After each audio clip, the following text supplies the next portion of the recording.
Brown Show is on the radio. This is the Fan Upstate. Woo! It's go time. How's everybody? Y'all good? Y'all great? Y'all amazing? Y'all having a lovely, lovely day? I very much hope so, because we are set to rock and roll for 3 hours, my friends, of sports talk radio. I got a fever, and the only prescription is more cowbell. I'm just like you. I put on my pants one leg at a time, except when I'm in them, I make gold records. Christopher Walken, the GOAT. Y'all, we got a show lined up for you. We got plenty to do, plenty to talk about. Coming up on the radio broadcast today, my friends, La Familia, we are going to, in the very next segment, go up and down the QuadBox lineup in tribute to what I think is one of the better moves that has been made in a while. YouTube TV has given us the QuadBox on Saturdays, of which I am a massive, massive fan. So I am going to give you the 4 most must-watch games in all 3 windows of your college football Saturday and why they are the 4. Because here's the reality. I'm a QuadBox guy, and a big one. I'm a big QuadBox fan without a doubt. But I will also tell you that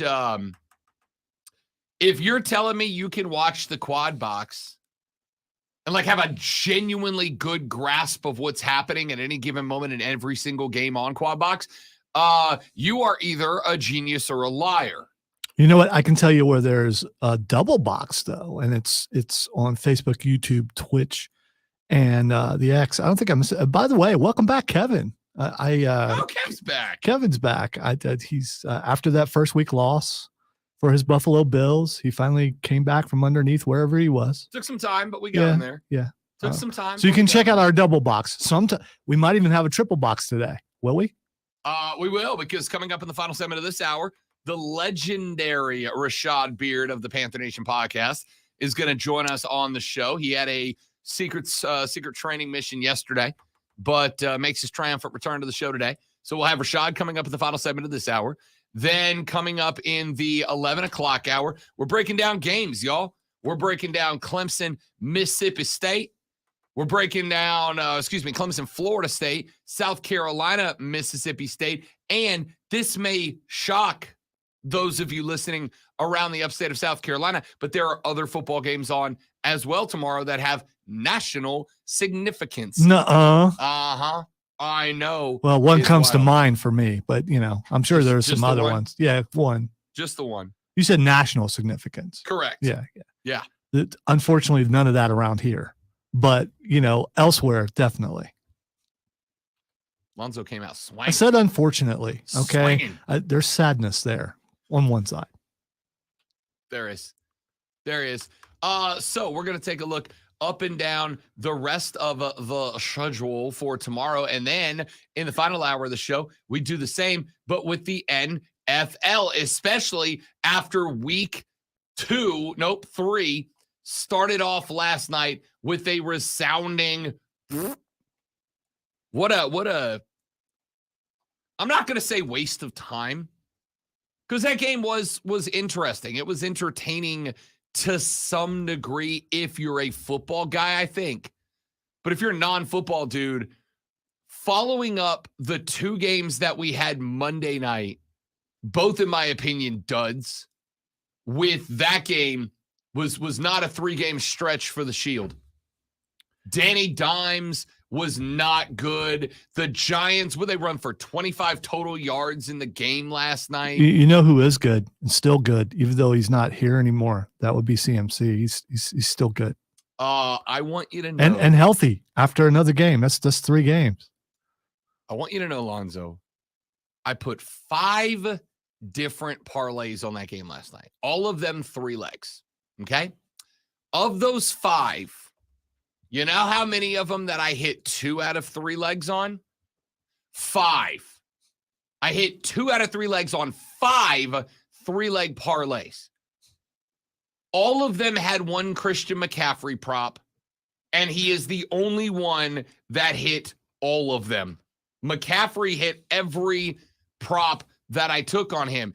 Danny Dimes did not. Actually, you know who else did? Brock Purdy. I'll say McCaffrey's money, man. I'll tell you right now, Brock Purdy is doing something that I think is important, and I think we need to talk about at some point. Still looks like a frat dude out there. Oh, it totally looks like a bro. He totally looks like the bro in Brock is becoming ever more obvious. Yeah. Post game, we're having a kegger tonight. Yeah, we might be changing his name to Broke Purdy.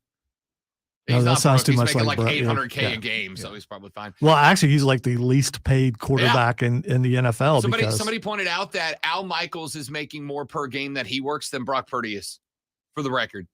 Like Al Michaels is getting $1 million a game, and Brock's getting like $800K. But he's impressive. He's bionic now, though. So That's true, dude. Did you watch when they did the? yeah, I saw the thing. How'd you feel about that? I don't know. I don't know. I mean, good for him. He's able to continue his career. He's able to get back in quicker than what he normally would. I meant, did you see the animation of the surgery? Yes. And how did you feel about where the wound opened Yeah. up? How did you feel about that? All right, I felt a little queasy. Yeah? I got to be honest. It was like, I can watch a horror film where someone's face gets cut off, but I'm not watching Pimple Popper or something like that. Okay, at least it was animation. It wasn't the actual surgery. Like WWE will show someone in surgery and they'll show their leg all propped up and everything. It's like, yeah, I don't need to see that. But that was definitely it was interesting though. And this is going to become a thing probably with a lot of people where they put stuff in there to make it work better. So I had our buddy Jack over to watch the game last night because I've got a 75-inch TV and all my friends want to come hang out now. So our buddy P1 Jack came to the house last night because the fiance is in Connecticut for the weekend. So it's just, if any of y'all want to come watch football at the house, it's open invite. All right. Isn't it weird? Like just in the office watching while you have the rest of the house that you could be watching in. I'm just but that's where the big TV is. I get that. Yeah. It doesn't feel a little weird though. Don't care. That's where the big TV is. Okay. All right. Yeah. It's cozy. So we're sitting there. It looks like a pretty big room. So I mean, it's a full-size bedroom. So. Okay. There we go. So we're watching the game, and Jack and I both were like, let's watch the AI stream again. I like the AI stream. It's not dramatically different, right? Like it's the same camera angles. It's the same color. It's the same play-by-play from Alan. All right, Kirk. Rob, you name it something different. Maybe I'll watch it. It's the next gen stream. You're saying the AI. All right, the next gen stream. Okay, but so basically all it does is it like puts some highlights on the field, and it like when a guy goes in motion, it tracks where he goes in motion. When they do replays, it'll show you the actual route path the guy ran. So I just want to point out, you remember the excitement that Rob had last week? I think it's lessened. No, it really you're not. Oh, it's in there again for the second game. I cannot believe I love this. Well, again, like it's like anything else. It's the same with the TV, right? Like the first week I got TV, I came in here Monday and I'm like, guys, my life has changed. Everything's different. I'm a new man. And now I'm like, 75 put in work last night. What are video games like on the 75? Phenomenal. Here's the only problem. FPS is terrible on that big of a TV because you got to move your whole head to see everything on the screen. It's terrible. I have to sit. If you were in a bigger room, that wouldn't be a problem. I'm just well, I mean, again, like I still think at that point you'd be justified to just play at a normal distance on like a 55. I guess you're right. Yeah. Anyway, so I have the game going last night. We've got the next gen, and then Alan Kirk are like, and you got to keep in mind, Brock Purdy is doing all of this coming off of surgery to repair a completely torn UCL. And we're good. We've got, courtesy of our friends at Wherever, an illustration of what that surgery might have looked like. And I'm like, all right, that's like, I'm interested, right? I'm the opposite of Alonzo.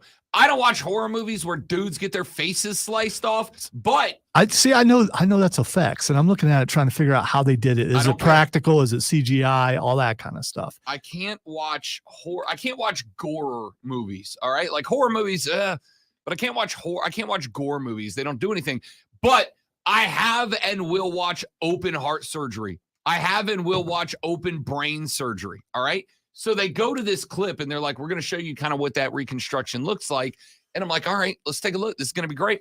And they show like a CGI arm, and then they show an incision, and then they show the incision open, and then they show what he did. And what they did, I mean, listen, it's incredible. They went in there, and where the tendon goes, the UCL is a tendon that runs from above your elbow to below it. And it is the tendon that allows your arm, your elbow to flex up and down without like twisting and turning as it does, right? So your elbow can move, if you're watching the stream, like this, and your UCL goes right here. And it keeps you, when you bring your elbow up from your arm, flopping over. So they show this surgery. It's like those metal things on C-3PO to make sure. Yeah, that's exactly what it is. Except they're on the inside. Yeah. So they show this surgery. And in the old days, that surgery is go in. It's put like 7 stitches to put that UCL tendon back together. But then you can't use that arm for months, right? Like baseball players get the surgery. Shohei Ohtani has to get the same surgery. He will not pitch next season. That's how long it takes to get that right. He will DH all of next season. So then they show the surgery. And this time what they did is they reconnected the tendon. But then on both sides of the tendon, they put like this I don't know what to call it, like a fake tendon, like tape. It's like a fake tendon that runs from the same 2 spots, and it protects the tendon so that Brock Purdy can start using that elbow. He was throwing like 12 weeks after this surgery, which is insane. At what point does this become an unfair advantage when the technology that they're putting in to repair makes that appendage or whatever stronger? I mean, I'm not going down the cybernetics road, but that could happen eventually. I mean, we'll burn that bridge when we get there. Yeah, but bionics to a degree. I got to tell you, I don't think the San Francisco 49ers give a damn. Oh, no, they don't. But what I'm saying is if he comes out and he just tears it up and this continues to advance and they do this more and more, this sort of thing with other people with surgeries, is there a lawsuit eventually? Because they're like, okay, you should not be out on the field with me because I'm natural and you are not. You're enhanced. Is it? That was the argument against PEDs, and there was never a lawsuit there. Yeah. Nobody ever brought one. But how is this not a PED? I mean, I'm glad he's back in, but eventually the thing they put in there could make that limb, like your arm, stronger than what it was before. Well, I would say that. By the way, I'm not joking about this. I'm serious about this. No, I think this could actually be a concern eventually. I am too, and I've got a response to you, which is, couldn't we say that about just surgery, right? We could say that about just surgery. If a guy pops his ACL and they go in there and they put it back together, couldn't you go, well, I've never had surgery on my ACLs. Like, it is technically performance enhancing. Yeah, I see what you're saying, but at the same time, last night they were pointing out how this will make it stronger. And if it's making it stronger. I think Alan Kirk misspoke there. I don't think it makes it stronger. I think it braces it. And I think there is a difference. Like, I don't think Brock Purdy is now going to be hammering out 80-yard passes with smoke coming off the back. I think he's just now more capable of throwing without risking further damage. And I'm 100% on board with that. Unless they told him, take it easy early on because you're going to have some eyes on you, and then just let it rip near the end of the season. Yeah, well, if they ever show a close-up of Brock Purdy and his eyes start glowing red, we'll have that talk. At least it would match his uniform. So we had that game last night. It was a game. It was a game that happened on TV. It was a thing for sure. It was kind of boring. I think it was kind of boring. It was a boring game because they didn't score enough touchdowns. If they care about that. I do. If they scored more touchdowns, I think it would have been a little more exciting. And it's another game you look at and go, you know what? I think the outcome's already been decided before the game happens. And it's still the NFL. It was competitive early on. I mean, it's at least score-wise. But did you ever have any thought in your mind, the Giants are going to win this game? No. Not at all. That's why it was boring. And listen, I'm the type of dude, and I might be alone in this. I can watch a 6-3 football game that is just a defensive masterclass if it is a defensive masterclass. Last night was not. San Francisco's defense is very good, and I'm not going to take anything away from them. But without Saquon out there last night, and with Danny Dimes running for his damn life every time he touched the football, last night was not San Francisco puts on defensive masterclass. Last night was the New York Giants completely boat the bed in prime time. That's what that was. That wasn't San Francisco out there making New York look bad. That was just New York being bad. Chris Lewis, I love you, dog, but that was awful. And I know it was because Chris was texting me. I have been put into place as Chris Lewis's Giants game day therapist at this point. And I'm good with it. Okay, if you're using Rob as your therapist, I don't know. Well, I'm hilarious. No, well, I'm okay. So you're doing it from a comedy standpoint. Oh yeah, it's just like, dude, you got like I need you to calm down, buddy. So it's not a soothing. Come here, let me give you a hug. No, not even kinda. a little. Okay, all right, not all even right, a little. all right. I texted him at one point. They were showing highlights of the like 1986 New York Giants, and I was like, Chris, is this the highlight of your night? Your Giants are playing, and the highlight is the 1986 highlights. The best part of our night is your is Lawrence Taylor. Is that what you're telling me? All right. I just saw a video of the Trent Williams punch. You know, Trent Williams didn't get ejected because they said it wasn't. They couldn't prove it was a closed fist. Sure does look like a closed fist to me. Yep. I mean, a thumb came out because he hit so hard, but it's still closed. You can have a closed fist with your thumb out. I saw that punch in real time. By the way, you are a professional. You got the C on your jersey. You're a captain. Be smart enough to not punch someone in the helmet. You're gonna break your hand. That's just dumb. Told Jack that. I'm like, it's in the face mask too. I mean, you get your fingers caught in there or something. Don't do that. There is nothing more ridiculous than punching a dude wearing a wholesale football helmet. There's just not. Ladies and gentlemen, let's run to a break. When we come back, we take a look up and down the Rob Brown quad box of the weekend. All right, we're going to take a look up and down all 3 time slots in tomorrow's college football slate. The early games, the middle afternoon games, and the evening games. And I'm going to tell you which 4 games in all 3 slots are the ones you have to watch, and I'm going to tell you why, and we're going to do that when we come back. I am Rob Brown. The Gripman Lonzo's on the 1s and 2s, and the Rob Brown Show rolls on after this. It is the Fan Upstate. Urban. All right, guys, quick live read, and we're back right after this.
Okay. There we go.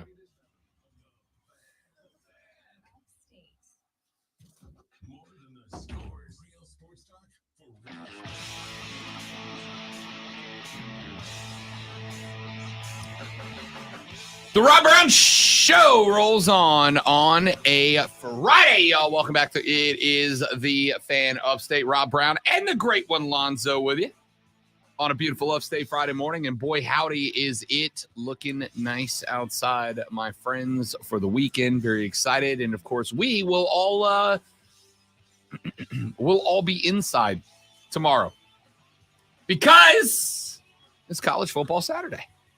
It is week 4 in college football. How is it week 4 already? Doesn't matter. Are you counting week 0 too? If we're counting week 0, it's week 5. Look at that. Of the college football season. We have been watching football for a month and a half already. Get out. Let us, in homage to the QuadBox. If you have not been ingrained into QuadBox culture yet, you're missing out. YouTube TV has created the QuadBox where you can select to watch 4 games at the same time with the game volume of your choice selected. It's been phenomenal. I am quite a fan of it. And so in honor of the QuadBox, ladies and gentlemen, I am going to give you the 4 must-watch college football games from all 3 segments of the day. The early games, the mid games, and the late games. No, not mid like that. I mean midday. Let's start with our early games. Great one at noon on Fox. A big one, kind of. The early slot doesn't really have a lot of games that are jump off the page great. There are a couple.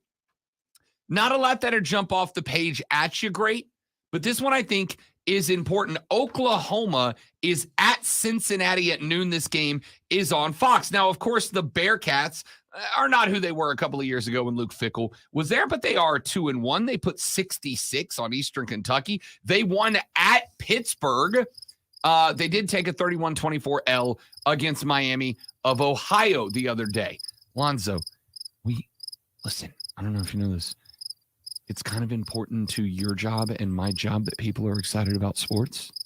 Just as a heads up, it's kind of important. You were asking my opinion about this particular game. That is my opinion about that particular game. You asked my opinion. I did. Yeah. My opinion does not necessarily reflect the opinions of the station or the company or all that kind of stuff. There are my opinions alone. All right. So I picked this as the 4th most important game, and I'll explain why in a minute. What game did you prefer in this slot? The other games that could have slid into the slot at noon: Tulsa, Northern Illinois, SMU, TCU, Virginia Tech, Marshall, Western Kentucky, Troy, Army, Syracuse, Kentucky, Vandy. All right, stop. Kentucky, Vandy, because it means more. It just means more. It just means more to me. It just means more to the listeners. It just means more to the area. And what was the game you picked again? Oklahoma, Cincinnati. Now, I'll tell you why. This game is in Cincinnati, Ohio. Aren't you supposed to be in support of your Ohio brethren, Lonzo? Are you a Florida fan, Rob? No. Okay, thank you. No. Point made. Here's why Oklahoma, Cincinnati is the most important. While Cincinnati is not who they were a couple of years ago under Luke Fickell, they're not a bad team. They did drop 1 to Miami of Ohio, and that's bad, but they were on the road in that game. This time they are at home. The Boomer Sooners, because Miami of Ohio is known for their home field advantage, and nobody wants to go there and play. Nobody. The mighty Miami of Ohio, whatever they are. It's green, if I recall. I don't think it is. I'm 90% sure they're red. I'm going to go with green. Now I have to go look it up. What is anybody know off the top of their head what Miami of Ohio's mascot and or colors are? I think I have a recruitment letter at home. I could probably look that up. You still have them? They are the Miami, I kept those. That's very important to me. They are the Miami Redhawks. So they are black and red. They're the Redhawks. Anyway, sounds green. Sounds green to me. Not the point. The Boomer Sooners are 3-0. Not only 3-0, but they are 3-0 with a 66-17 win over Tulsa, a 73-0 win over Arkansas State, and a 28-11 win over SMU. Wow. Wait a minute. Man, look at what they did to those teams, those powerhouse teams. This makes me want to, I'm just such a fan. What a schedule. Wouldn't you like to have that schedule? Eye roll, ladies and gentlemen. If you want to see the eye roll, go to Facebook, YouTube, Twitch, or the X, Yes, do. Come watch the stream. It's a lot of fun. We got a bunch of people in there already. Joe, the hot dog champion of the Upstate's in there. James is in there. P. Digits is in there. Steven's in there. Kevin, Trey, Sean, they're all up in there right now. Yeehaw! We are looking at Oklahoma because Brent Venables, a guy that we all over the offseason went, if he has another year like last year, he might not make it through year two. Maybe he's back and taking his old job back at the end of the year. But the Boomer Sooners, all right, let's slow down. Lonzo, let's we play are somebody, to Brent. Generate excitement over here. Let's play somebody, Brent. I mean, I think Brent is that guy name that we were looking for. Look, I have. We're not finishing this quad box because Lonzo is going to spend this entire segment telling you why you should not watch Oklahoma Cincinnati. All right. So we'll have to finish the quad box later because we got Rashad coming up. We're going to finish the early games. All right. Here's another one Lonzo's going to be very fired up about. And this is the one I cannot derail a train that's never on the tracks. I'm just saying. This is the one I assumed that Lonzo was going to jump all over. That is our third most important game. Rutgers is at Michigan at noon on the Big Ten Network. Is this one mighty important because we believe that Rutgers can go into the big house and beat Michigan? No, but Rutgers is 3-0. They did knock off Virginia Tech last weekend. They have not scored less than 24. They have not won by fewer than 9 at this point. It's a decent little State College of New Jersey football team. The question for me is Michigan legit? Michigan is the number 2 team in the country, but without their head coach, they beat Bowling Green 31-6, UNLV 35-7, and ECU 30-3. Lonzo, if there's a team that you can dunk on for not being excited early in the season, the Michigan Wolverines are the team to do it, not the Oklahoma Sooners. First of all, I've never been excited about talking about that team up north. And right now, the shirt I'm wearing has lost to that team up north the last couple of years. Yeah, Ryan Day's screwed if he loses again. Absolutely. He's 12-1. He's done the next day, maybe even the same day.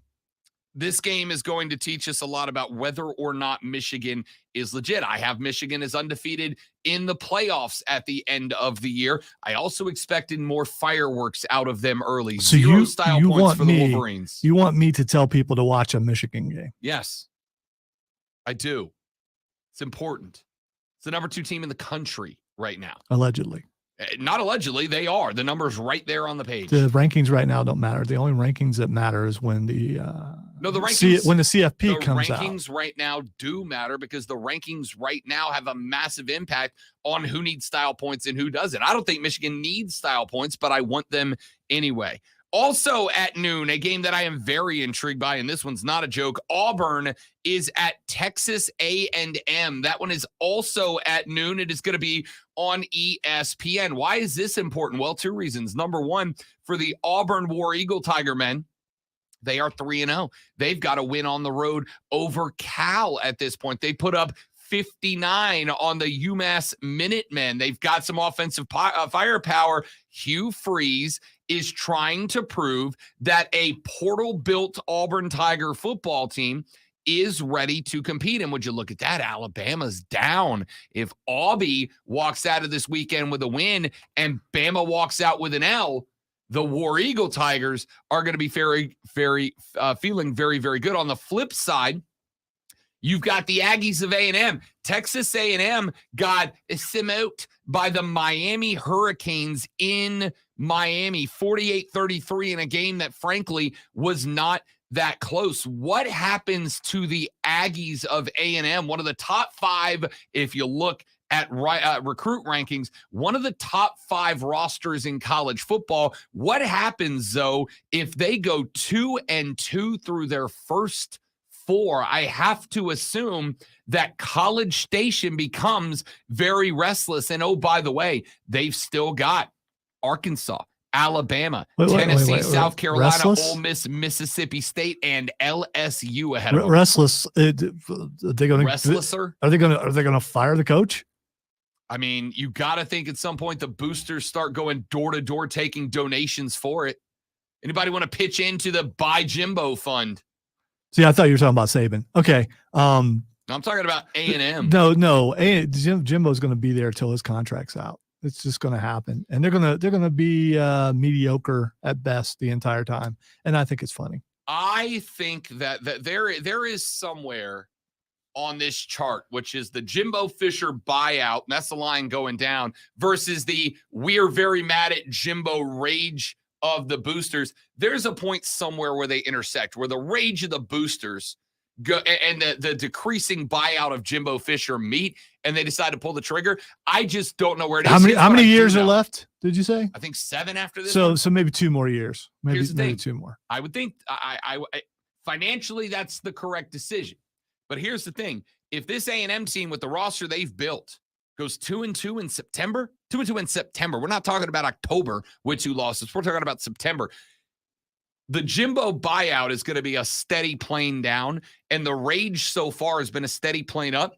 If they go 2-2 in September, that booster rage line is going to go 90 degrees straight up towards that. We don't care if it's $80 million. We will give Jimbo generational wealth to get the hell out, because we can't do this with this roster. So 4 games in the early window for me. Oklahoma at Cincinnati at noon on Fox. Rutgers at Michigan at noon on the Big Ten Network. Auburn at A&M at noon. And then, of course, I don't need to spend a whole bunch of time on it. Florida State at Clemson at noon. This is for possession of the standard in the ACC, of the banner, of the flag. If Florida State comes into Death Valley and wins, I believe that most everybody will believe that FSU has taken the crown back in the ACC. But it also does something else. This is a philosophy battle at this point. What do I mean by that? Well, on one hand, you got Dabo, who is anti-portal, anti-NIL. I mean, he's not anti-NIL. Clemson's doing a lot to help their kids get NIL. It's just that Dabo's not necessarily one of the coaches out front as far as getting his kids those deals, but he is anti-portal. Not in that he won't use it, just that he's very particular and specific about how he uses it. And then there's Mike Norvell. Mike Norvell has built this team via the portal. The quarterback is a portal guy. The top 2 wide receivers are portal guys. The tight end is portal guys. I think 2 of the starting 5 offensive linemen are portal guys. Norvell built this offense through the portal. So if he goes in there and he beats Clemson, I'm not talking win. I'm talking beats Clemson. They are only 2.5-point favorites. They open closer to 3.5. It's now down to 2.5. I've seen it as low as 1.5. But if they go in there and beat them, then I think there's going to be unrest in Clemson. I don't think anybody starts throwing around the fire debt. Well, I don't think most people are going to start throwing around. There'll be some lunatics who do. No, they'll take the flags down and all that kind of stuff. And our roads will be peaceful without all the orange eyesores on it. So that there's that. This is the most important game of the season right now for both those teams, because Florida State has a chance to dethrone the perennial champ and show that they're back and maybe better. And Clemson is trying to say, hey, we're still here. So definitely this is the game to watch, whether you're an ACC fan or not, because this could very well determine the ACC. In the noon box, this is the one to watch without a doubt. In the noon box, this is the most important game. This one is interesting. It's an interesting game. It's interesting as far as philosophies between Norvell and Dabo on opposite ends of the spectrum when it comes to contemporary coaching. It is to me, it's the battle of the banner. It's who is the tops in the ACC right now, the team that's number 4 in the country or the team that's number 27, but is the legacy program of the last decade. If Norvell wins this, the balance of power, I think, in the ACC shifts down towards Tallahassee. So this game is enormous. That is my number one game. So again, your noon games in the Rob Brown Quad Box. We are going with Oklahoma at Cincinnati at noon on Fox, Rutgers at Michigan, noon on the Big Ten Network, Auburn at A&M at noon on ESPN, and FSU Clemson at noon on ABC. We got to take a break. When we come back, Rashad Beard of the Panther Nation podcast stops by, talks a little Carolina football. We might, possibly, maybe even get to that Monday Night Football game. We'll see. Rashad's in the green room. We'll get him on when we come back in the Rob Brown Show. It is the Fan Upstate.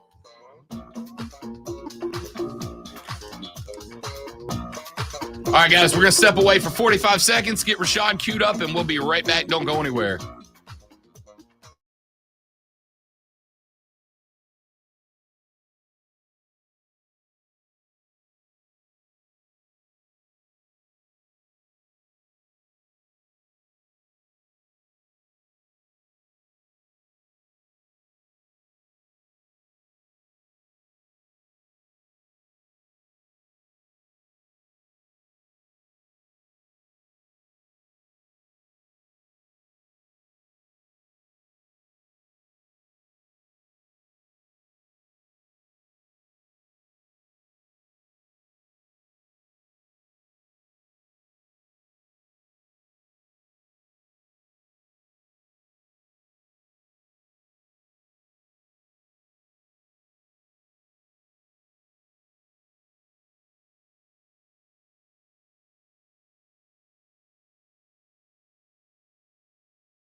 Then that's not proof to them because it's two different.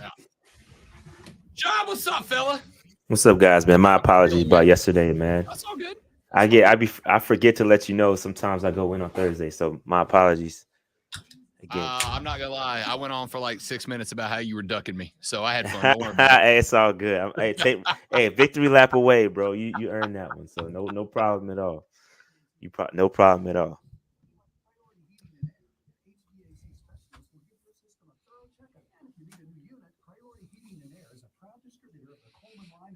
I'm trying to prove that the clocks are off, and they want me to videotape it. One clock's down here and one's up here, and now they're complaining about my angle.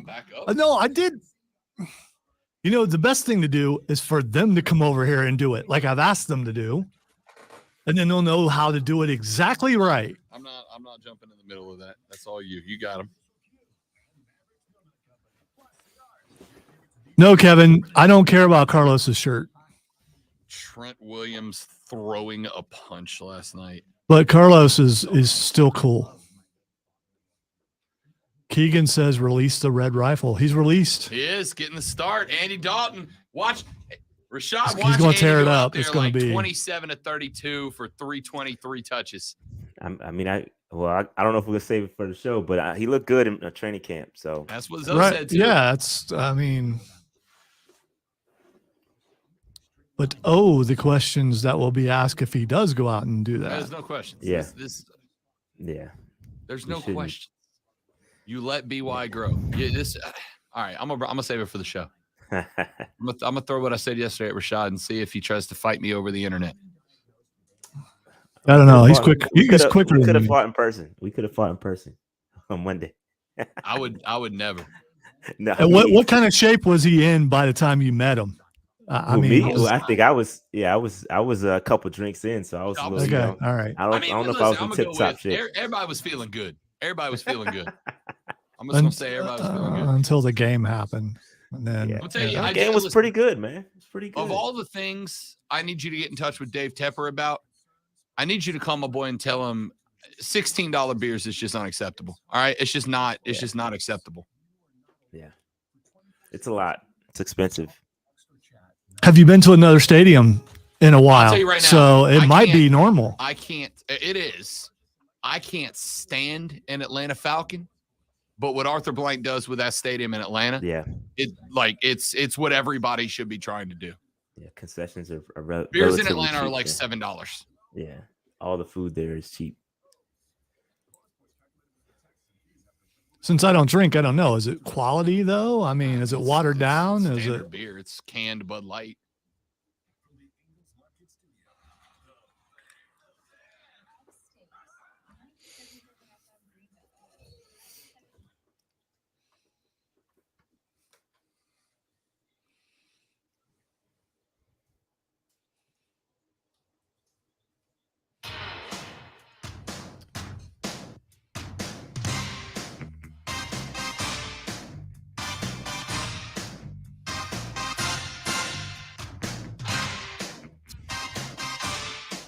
What, you don't recognize the song?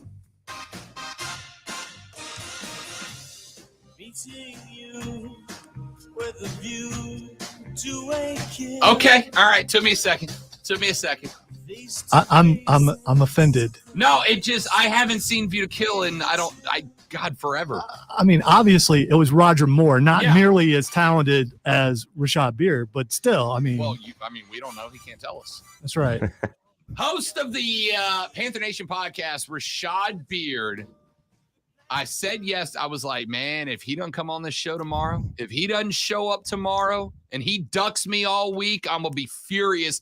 But my man stepped up, owned up, and he is here. Rashad Beard, host of the Panther Nation podcast here on the Rob Brown Show and the Fan Upstate. What's up, fella? What's going on, guys? First of all, I do want to apologize to the viewership for my lack of presence yesterday.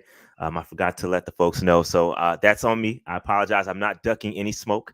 You got to man up, win or lose. You got to come back and crow up. So I'm here. He was out in the field yesterday. That's what it was. I said he's ducking me. Lonzo was like, nah, he's out on a training mission. We're going to let it slide for now. Yeah. Let's take the fan caps off for just a moment, Rashad. That game was ugly as hell, bro. It just was. Yeah, I mean, it was a tough game. Defensively, you got two really good defensive squads. The Saints defense is really, really good. Going up against Bryce Young, and Bryce is, he's learning, he's getting better.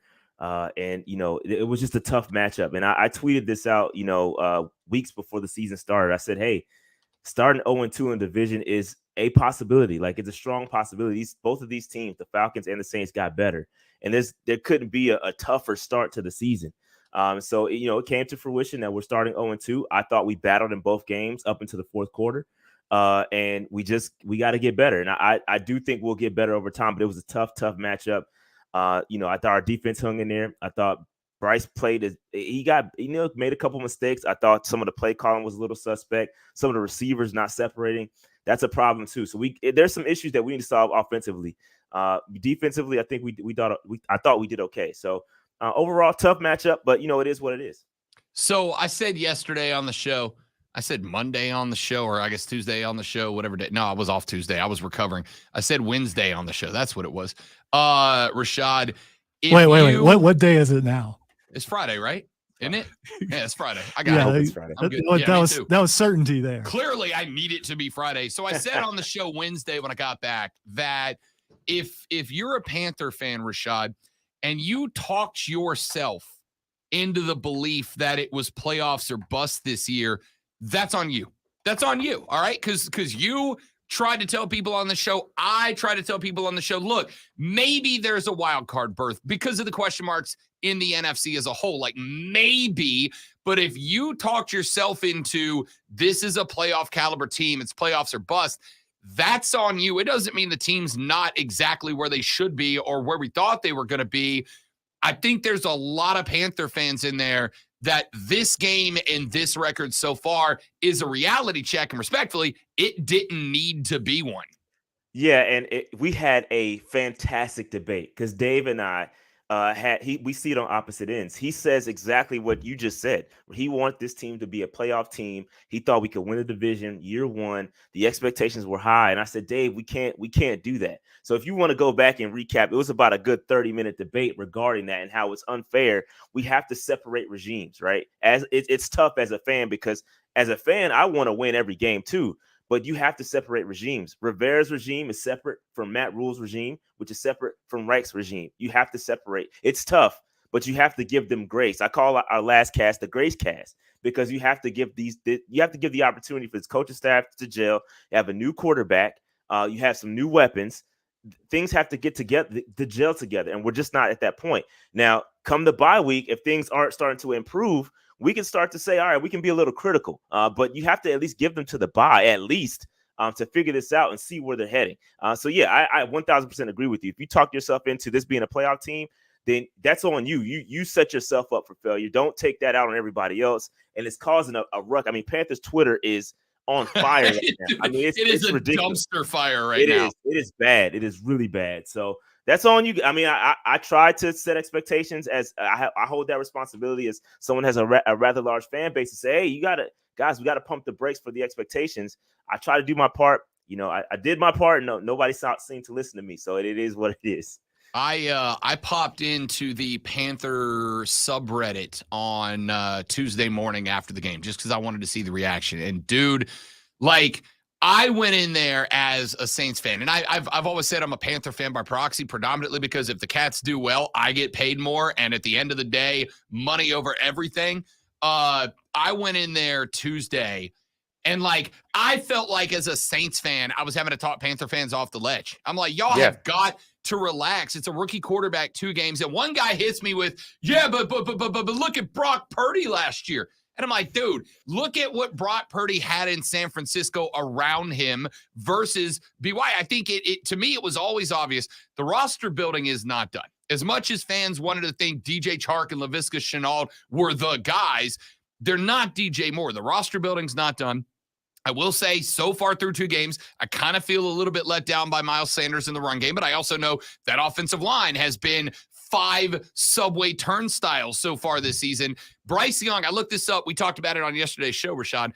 Bryce Young has, in terms of quarterback time until under pressure, the 3rd least time in the pocket. The only 2 guys that have less time than him are Derek Carr and Deshaun Watson. So if you throw a rookie quarterback out there for 2 games and he is getting this much over 1 second before he's under pressure average, a full second less than the league average, and you convince yourself that you're a playoff team, sorry, bro.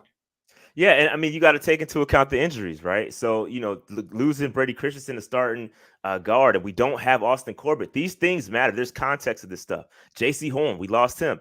Now we lost Shaq Thompson. Like, this is not, like, injury-wise, it's not good for the Panthers. You have to have some grace and let this team gel together. And I think I agree with you. Like, Bryce Young is a capable quarterback. We should not be piling onto Bryce as an individual player. This is a team game, a team sport.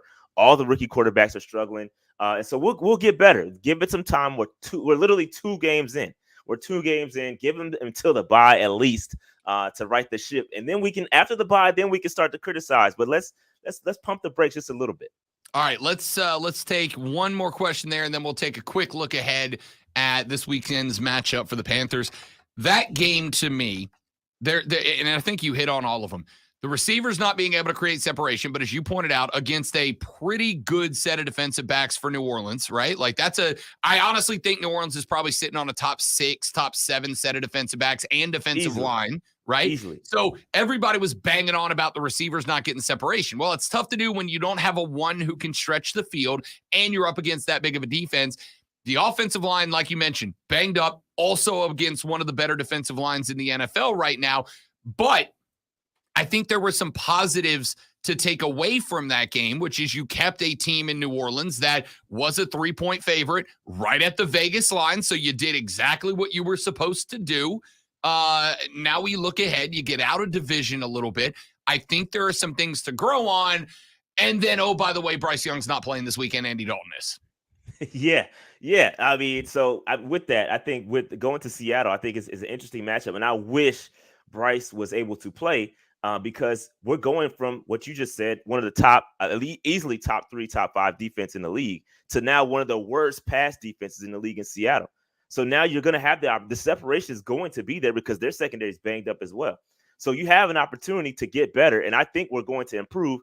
And what I hope doesn't happen, and I know we talked about this prior to hitting the live button here, but what I hope doesn't happen, if Andy Dalton plays well, we can't start pounding the table for him to play. There's context that you have to bring into this. Like Bryce Young played 2 of the top defense in division, right? I think I thought I saw statistically that that the Falcons are 4 and the Saints are 3, something to they're both top 5 defenses, right? And now you're going to go to Seattle and play a really bad secondary. Like there's context to these things, so we cannot just look at what's going to happen with Andy Dalton and have him go out there and play well and say, oh, he has to start moving forward. Let Bryce grow. He's going to be fine. He is a future quarterback. No need to panic here, ladies and gentlemen. We're going to be just fine. All right, I'll say this. Get your response, and then we got to bail.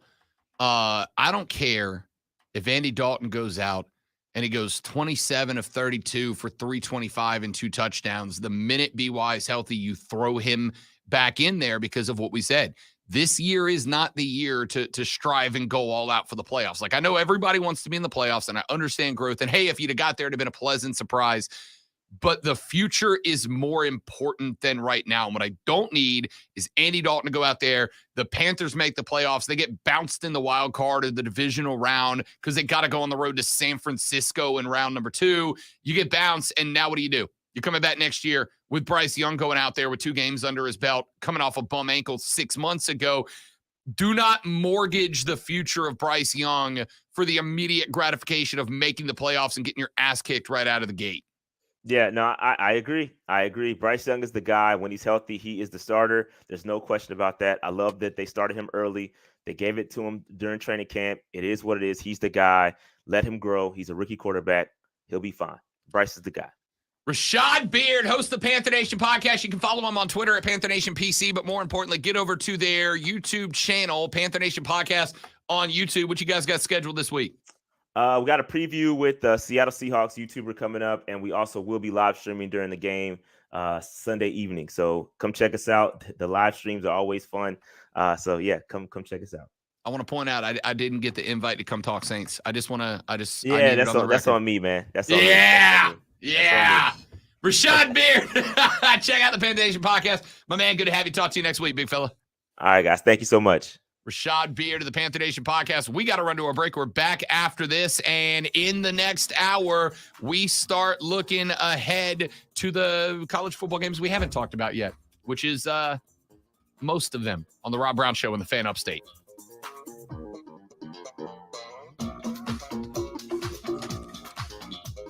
All right. I just want to point out, sometimes I'm waiting for the beat to drop. Oh, yeah. So sometimes it's just, I know, I don't like to hit it in the middle of a beat. I respect that. We're already late, so I might as well hit it that way.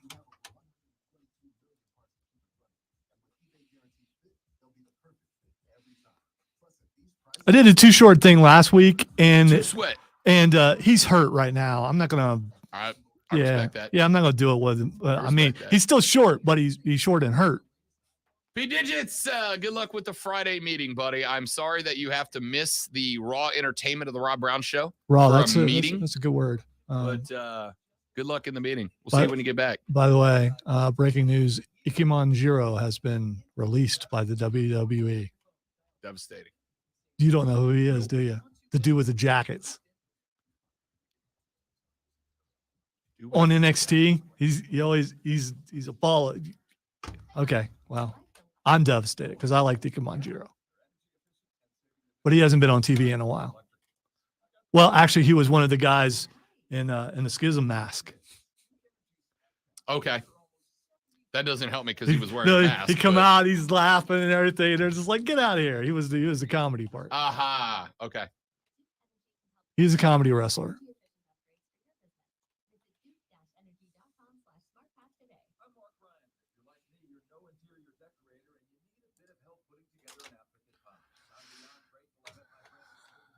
Some things are the gift that always is giving. By the way, I sent you a video when you get a chance. I mean, you don't have to watch it now. It's something. Oh, the Starfield? That's the dude's house that he made. I'm like, okay, I need to spend more time getting some materials. Crafting and building new games is so overwhelming. Like, it genuinely overwhelms me. So, like, I know you have to do it to get the most out of that game. But every time I start to build, there's a pool table. And I'm like, I'm over it. I can't do this. I gotta see if the pool table works.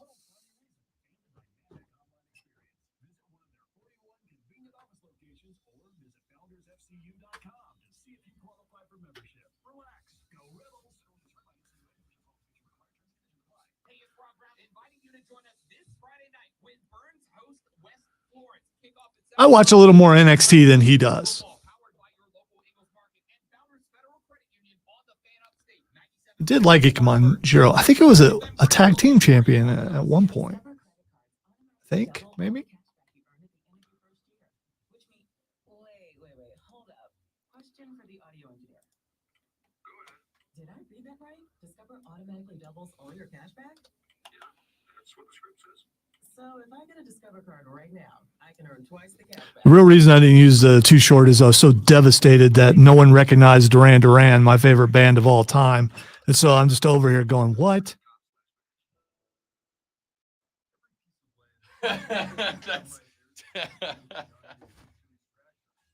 Not to take it behind the scenes too much. I think he's not going to care if I share it. But our buddy Doug Irwin put this up on his Instagram story. Incredible. And see, unfortunately for him posting that, I'm now just going to call him Doe all the time.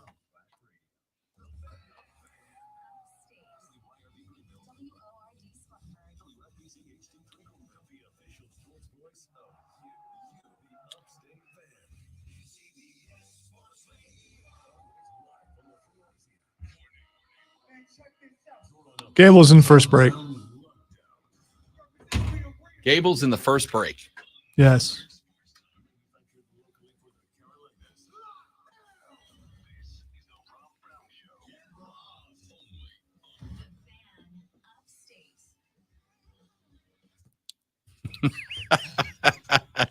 All right, two things to start our numero dos to the Rob Brown Show. The first thing is I want to wish a very happy birthday to Carter Vickers, who is a P1 of the show. He listens every day. I believe listens all 3 hours every day. And on top of that, Zoe. Happy birthday, man. It's a good week to have a birthday. Real good week to have a birthday. Happy birthday. Real big wrestling fan. He's a huge Fight Club with Lonzo enthusiast. One of us. Yep. One of us. Every time I see Carter, he's got something about Fight Club and wrestling and just a good dude, man. Just a good dude. Works over for the Greenville Drive. Phenomenal cat. Happy birthday, Carter. Second off, the Madre just texted me and said, dude, the hair has got to be changed. It is not as lush looking as you think it is. Yeah, it is. I don't want to disagree with your mom, but it looks good, man. It really does. And call me an enabler if you want. Don't need to. Was doing it anyway. But yeah. It looks even better when the headphones aren't on and that one lock just comes down. It's very Superman-like. Yeah, it is. I think it's called a coif. And I gotta be honest, I nailed the coif. Just nailed it. Ladies and gentlemen, hour number 2 of the Rob Brown Show goes now. This is the Fan Upstate. I am Rob, the great one Lonzo, on the board on the other side of the metaphorical glass this morning. If you would like to be a part of the show, there are multiple ways to do it. You can first and foremost hit us on the phone lines at 844-326-3663. That's 844-326-3663. You can text us on the carpros.com text line at 71307, 71307. Start your text with FAN, F-A-N, FAN, F-A-N. Texter said, someone has to be the great one. Thank God he made Lonzo. There you go. Lonzo, you got a big fan out there. Wow, I got nothing to say on that. I respect that. I'm blushing. Texter said, if Clemson beats FSU tomorrow, it's not going to have national importance. No, it absolutely is. Who said it wasn't? Who said it? What? Who said that? What I said was that despite the fact that the early slate of college football tomorrow, despite the fact that the early slate is not just absolutely racked, stacked, and filled up with incredible games, there are games of national importance. And Florida State Clemson is one of them. Obviously, FSU, as the number 4 team in the country in the AP poll, is right now today in a playoff spot. And it is kind of felt like the last few years that if at any point in the season you make it into the top 4 in the AP poll, if you don't lose again, you go to the playoff, right? Like if you make it to the top 4, as long as you don't lose again, you go to the playoff. There may be an exception that's slipping my brain right now because I'm dumb, but if you make it to spots 1, 2, 3, or 4, and you don't lose a game the rest of that ride, you stay in that playoff spot. But that is not all, because one loss, you can still get in, though I've said this year, I think you will have to be a conference champion to get in with one loss. I don't think you can not win the conference and have one loss and get in. If Clemson wins this game, they are in the driver's seat for the ACC championship. And on top of that, they will have knocked off what appears to be today the toughest foe on their schedule, which catbirds them as a potential playoff team, even though they do have the disadvantage of having to climb from an unranked spot. If FSU loses this game, then they will probably drop somewhere to around the 15-16 spot. Clemson will climb to the 15-16 spot, and both of those teams will have a big ladder ahead of them, but both of those teams could still finish as 12-1 Power 5 champs. All right, there's one thing that you're missing. Clemson has been in the playoffs since week 2. It's losing, you're out.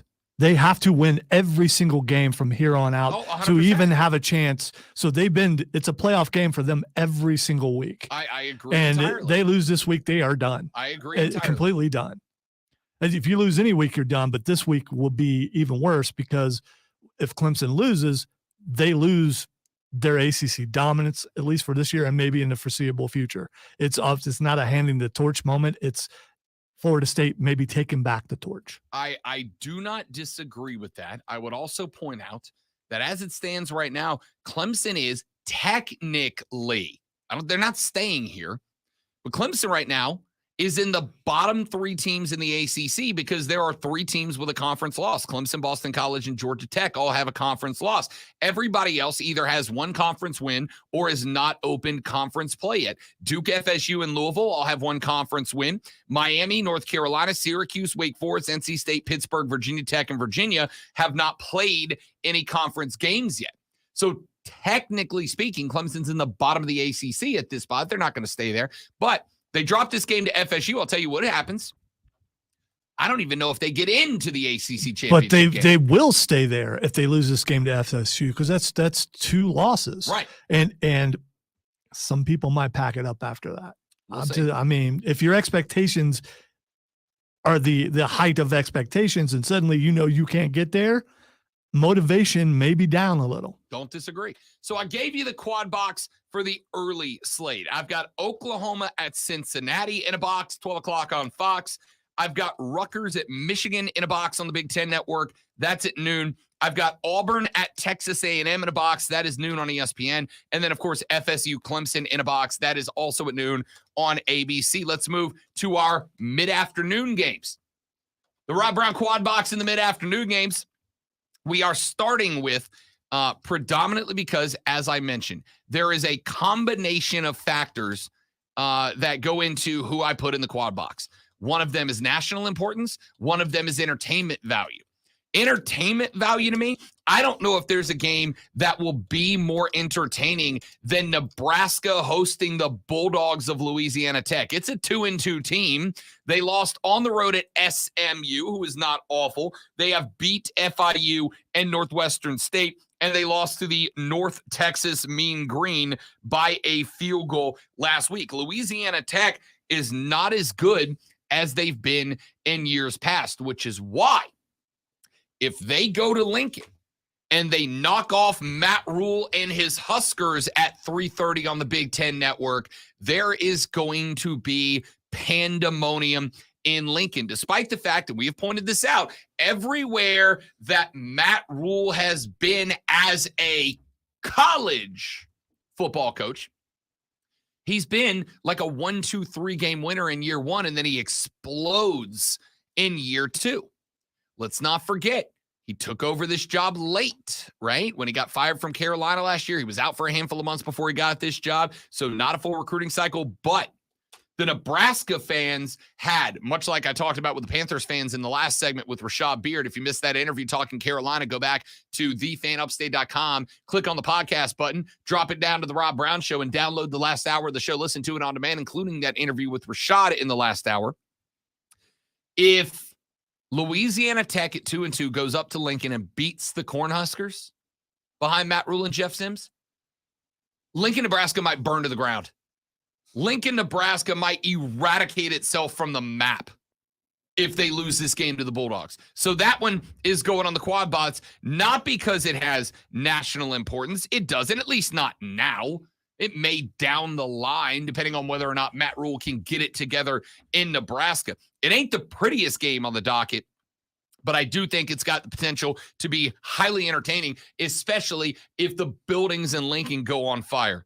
I got UCLA at Utah. That one is at 3:30 on Fox as well. This one is one that I know a lot of us on the East Coast aren't going to care about, but this one's big. This is a top 25 matchup. UCLA at Utah is on Fox. The Bruins are undefeated with wins over Coastal Carolina, San Diego State, and NC Central. Nothing wildly impressive, but they are 3-0, and they have clearly won all three. No struggle bus yet for the Bruins.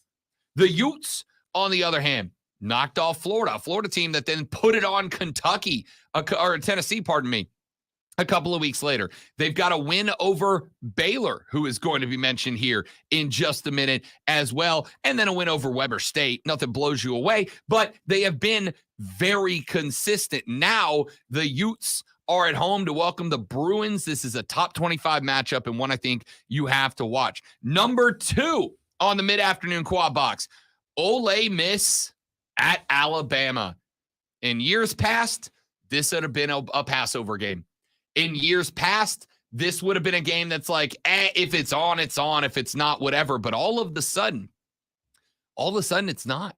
It's a top 25 matchup. The Ole Miss Rebels, behind my favorite quarterback name in college football this year, Lonzo, Jackson with an X, Dart. That's a quarterback's name. Jackson Dart has his Rebels at 3-0. They beat Georgia Tech. They knocked Tulane out of the top 25. They put 73 on Mercer, who, by the way, will be right here down the road taking on Furman tomorrow in a game that we have tickets to give away later on in the show, probably some point at the end of this hour. But Ole Miss behind Jackson Dart is 3-0. Alabama, on the flip side, does have a loss against Texas. Now, I'm going to talk about Texas here in a minute, too, because courtesy of Alabama, Texas got dropped down to, what did I put them in the Robbie remix? Like 8, 9? Because that Alabama win on the road even does not look as impressive as we thought it would after Alabama had to fight to escape the mighty, mighty Bulls of the University of South Florida 17-3 in a game that was dramatically closer than that final score of 17-3 indicates it was. Bama is floundering right now. I went last night. I've been on BetQL a couple of times this week. I've been asked about Alabama a couple of times this week. And look, this is what I've said to them, and I'll say it to you. Any team that has Nick Saban on the headset, I'm not walking away from. I'm not giving up on. I'm not ready to say Alabama's a pushover team. I am going to say Bryce Young last year at Alabama.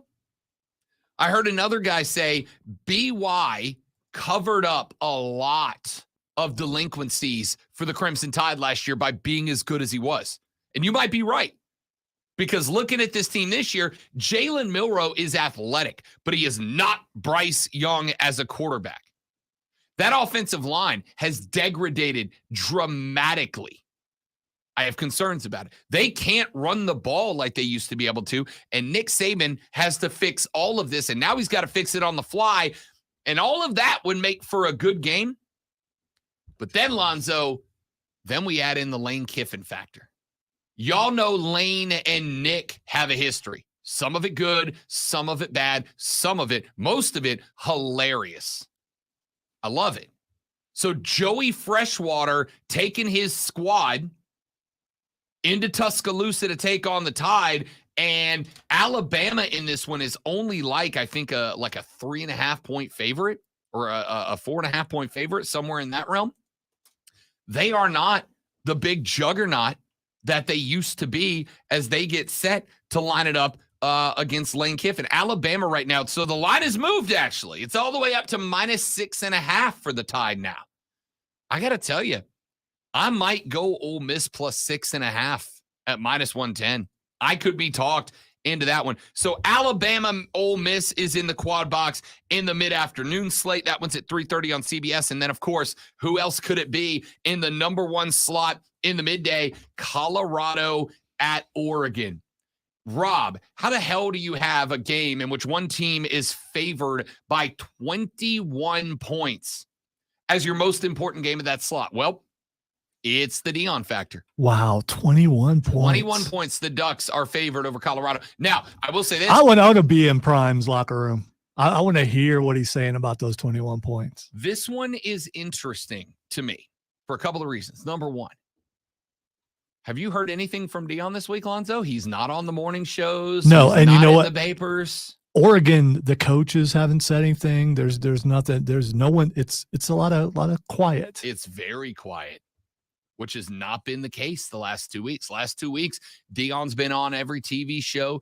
Deion's been on every radio show. Deion has been out there absolutely pumping the gas pedal for Colorado attention. Everything has been taken personal for the last 2 weeks. This week, I don't know what's personal. Now, I suspect heavily that Deion's going to go to the locker room and go, boys, they think Oregon's beating us by 3 touchdowns.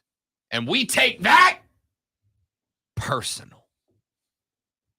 We take that. That is personal. I suspect he's going to do that, but he's not doing it publicly. Why not?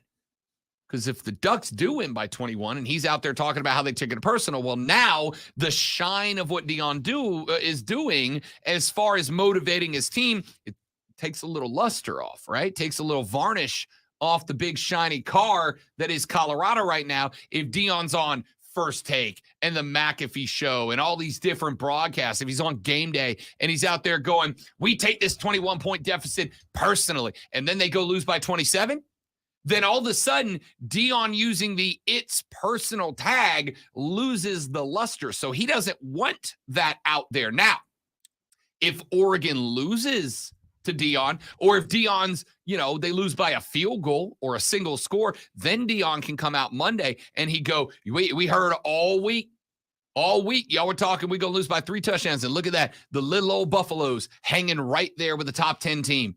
Because you know why? We took it personal. And now he can use that tagline again. Deion, as I said yesterday on the show, is an entertainer, and he is playing this a certain way for a reason. And you also notice that Dan Lanning, the head of the Ducks, he ain't said a damn word publicly this week. I am really curious about one thing. Can this team play from a place that's not emotion? Can they just go out and play a game without having hype? Can they play good football?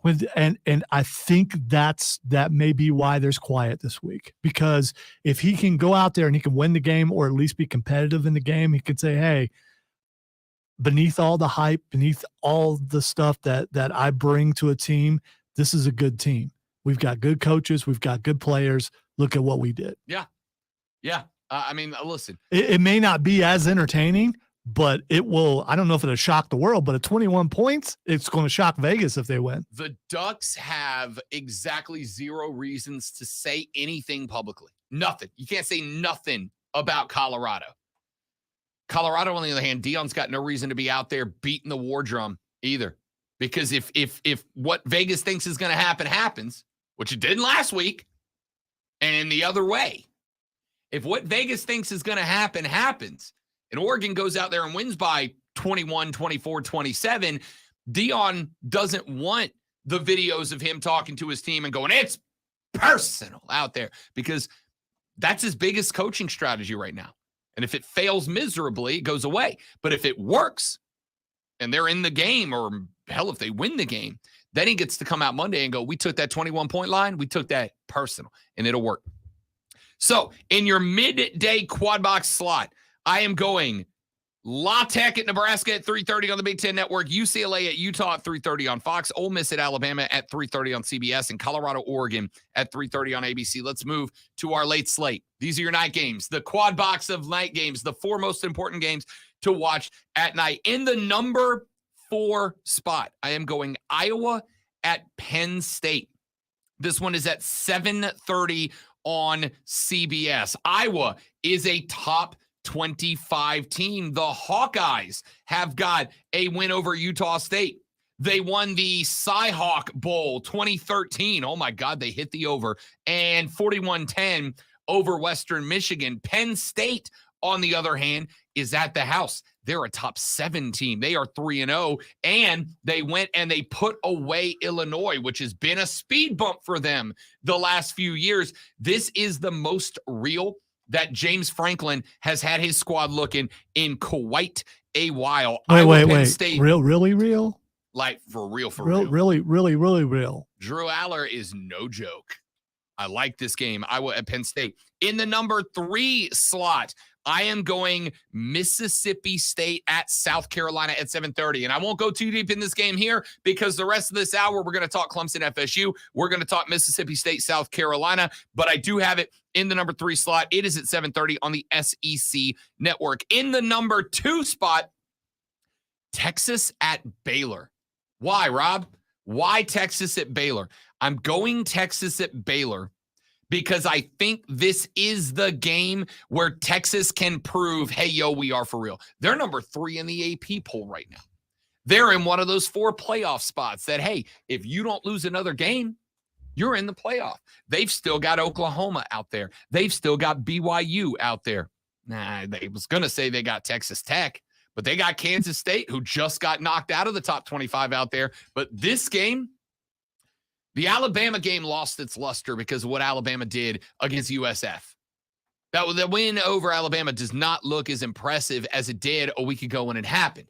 So if Texas wants to show, hey, we for real are back, they got to blow Baylor out. Because I'll tell you right now, if FSU comes into Clemson and gets the win, and Texas wins a close one over Baylor, Florida State might jump Texas and take their number 3 spot back. If Texas wants to stay in that top 4, in that top 3, they've got to put it on Baylor this weekend. So Texas at Baylor at 7:30. And then surprise, Lonzo, the number 1 game in the late slot. I think the number 1 game on the day, we've got a 6-9 matchup. Nice. When the Buckeyes of Ohio State are on the road in South Bend, Indiana, to take on Sam Hartman and his number 9 ranked Irish of Notre Dame. And this is not just the quad box game, Lonzo. This one goes on the big TV while all the rest go to the little TVs, because this is, I think, gonna be a battle. Sam Hartman is no joke. Kyle McCord is getting better week by week. This is the spot where he's got to prove, yo, I'm him. I'm that dude. I am the next great Ohio State quarterback, because Sam Hartman is on a freaking heater right now this season. The Irish are 4-0. Hartman has looked good in every game so far. Ohio State at Notre Dame is the, I think, best game that has been on any schedule through the first 5 weeks of the football season. Yeah, I'm really nervous about this game. And it's one of those things, because I have something to do during the game that maybe I don't have the game on, which I usually will have a game on while I'm doing something. I'm doing a show, people. Don't go somewhere else. But I'm on the air during the time that the game is on, and so now I got to have it on. I got to have it on. No, I agree. Yeah, I got to have it on. I agree. I can do multiple things at once. Last year, as I'm scratching myself while talking on the air. You are. We can all hear it, actually. Can you really hear that? Last time these two teams got together, the Buckeyes won 21-10. Time before that, back in 2015, the Buckeyes won 44-28. Back in 2005, it was 34-20. Ohio State has gotten the better of Notre Dame. Yeah, but it hasn't been blowouts. It's been... 44-28, 34-20, 29-16, 45-26. The last time, in fact, I don't even know. Do you know when's the last time Notre Dame beat Ohio State? It's been a minute, right?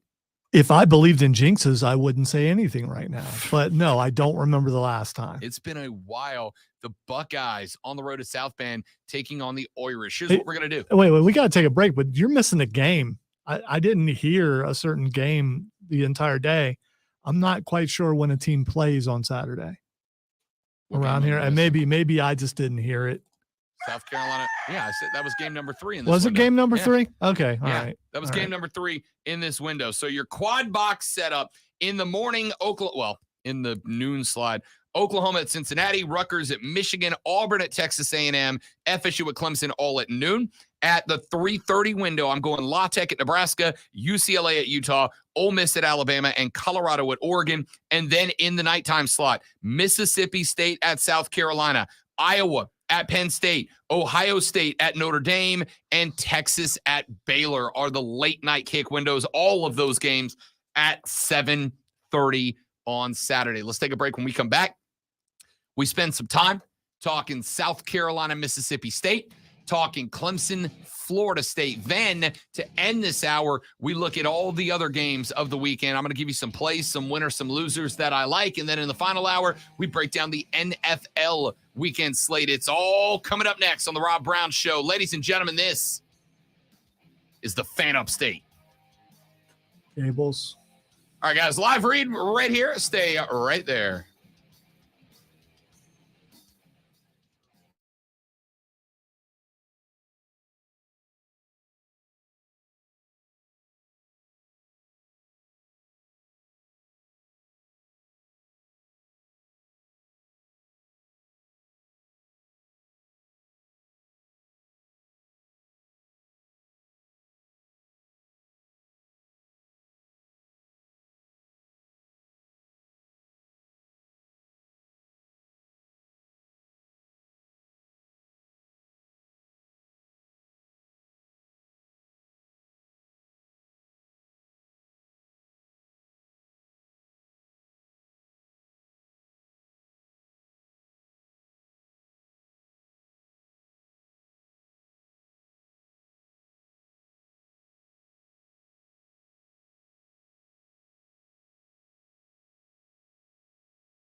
I do have saddlebags. Yep. Those are like coolers. Well, nothing. Niner gang, welcome to the show, bud. Good to have you. Good win for the boys last night. Did what you needed to do. Did what you were supposed to. It is impressive how much you can gauge a team by do they do what they're supposed to do. And last night you did. At Granger, we're for the ones who pay attention to every little detail. The ones who fuss, tinker, and sweat the small stuff. Because you know the tiniest thing can make the biggest difference when it comes to keeping business moving. We get it. We're the same way, offering access to product experts to help you quickly and easily find what you need. So whatever your industry, you know you're always getting professional grade products. Call, click Granger.com, or just stop by. Granger, for the ones who get it done. Paid for by government.com. Have you heard? Morgan's silver dollars are back for 2023. Texas says Prime and his shiny new toy will lose 3 games this year. The first coming tomorrow. Do you understand how impressive a 9-3 season would be for Deion Sanders at Colorado? That's a history season. Like it's not a bad thing. And they will go fast. The entire market and experts agree this is a big deal and an amazing opportunity for both coin and silver buyers. Just call 1-800-973-3094 and you are guaranteed a 2023. You know what? The thing is, look fine the entire day. Why are you messing with that? Because my face is whitewashed, and I just realized how whitewashed it was. There we go. That looks better. I'm trying to get the stream right for all of our beautiful viewers. Maybe you just try and get yourself right. That's fine. Your name's on the show. Call 1-800-973-3094 now to secure your new 2023 Morgan silver dollars before they are gone. That's 1-800-973-3094. Football is back, and so is Cash the Ticket. Pick Pasta with Mike Millennium every week this fall. That's picks, parlays, and that's sweet, sweet value. Cactus included on all the NFL and college football matchups. Full breakdowns on the biggest games, but if you have a life, you don't have 45 minutes to spare, we've got you. We're the most on-demand podcast. We're catered to you and the teams you love. That's Cash the Ticket. Listen on the Odyssey app or wherever you get your podcast. Sponsored by Corley Plumbing, Air and Electric. He can't say on demand. I think that's already been taken. Transparent, upfront pricing you can depend on. Call Corley Plumbing, Air and Electric today, or skip the line and book online. CorleyPro.com. That's CorleyPro.com. Yes, Kevin, I'm completely caught up. I don't know if Rob is yet. I have not watched this week's episode, but I will tonight.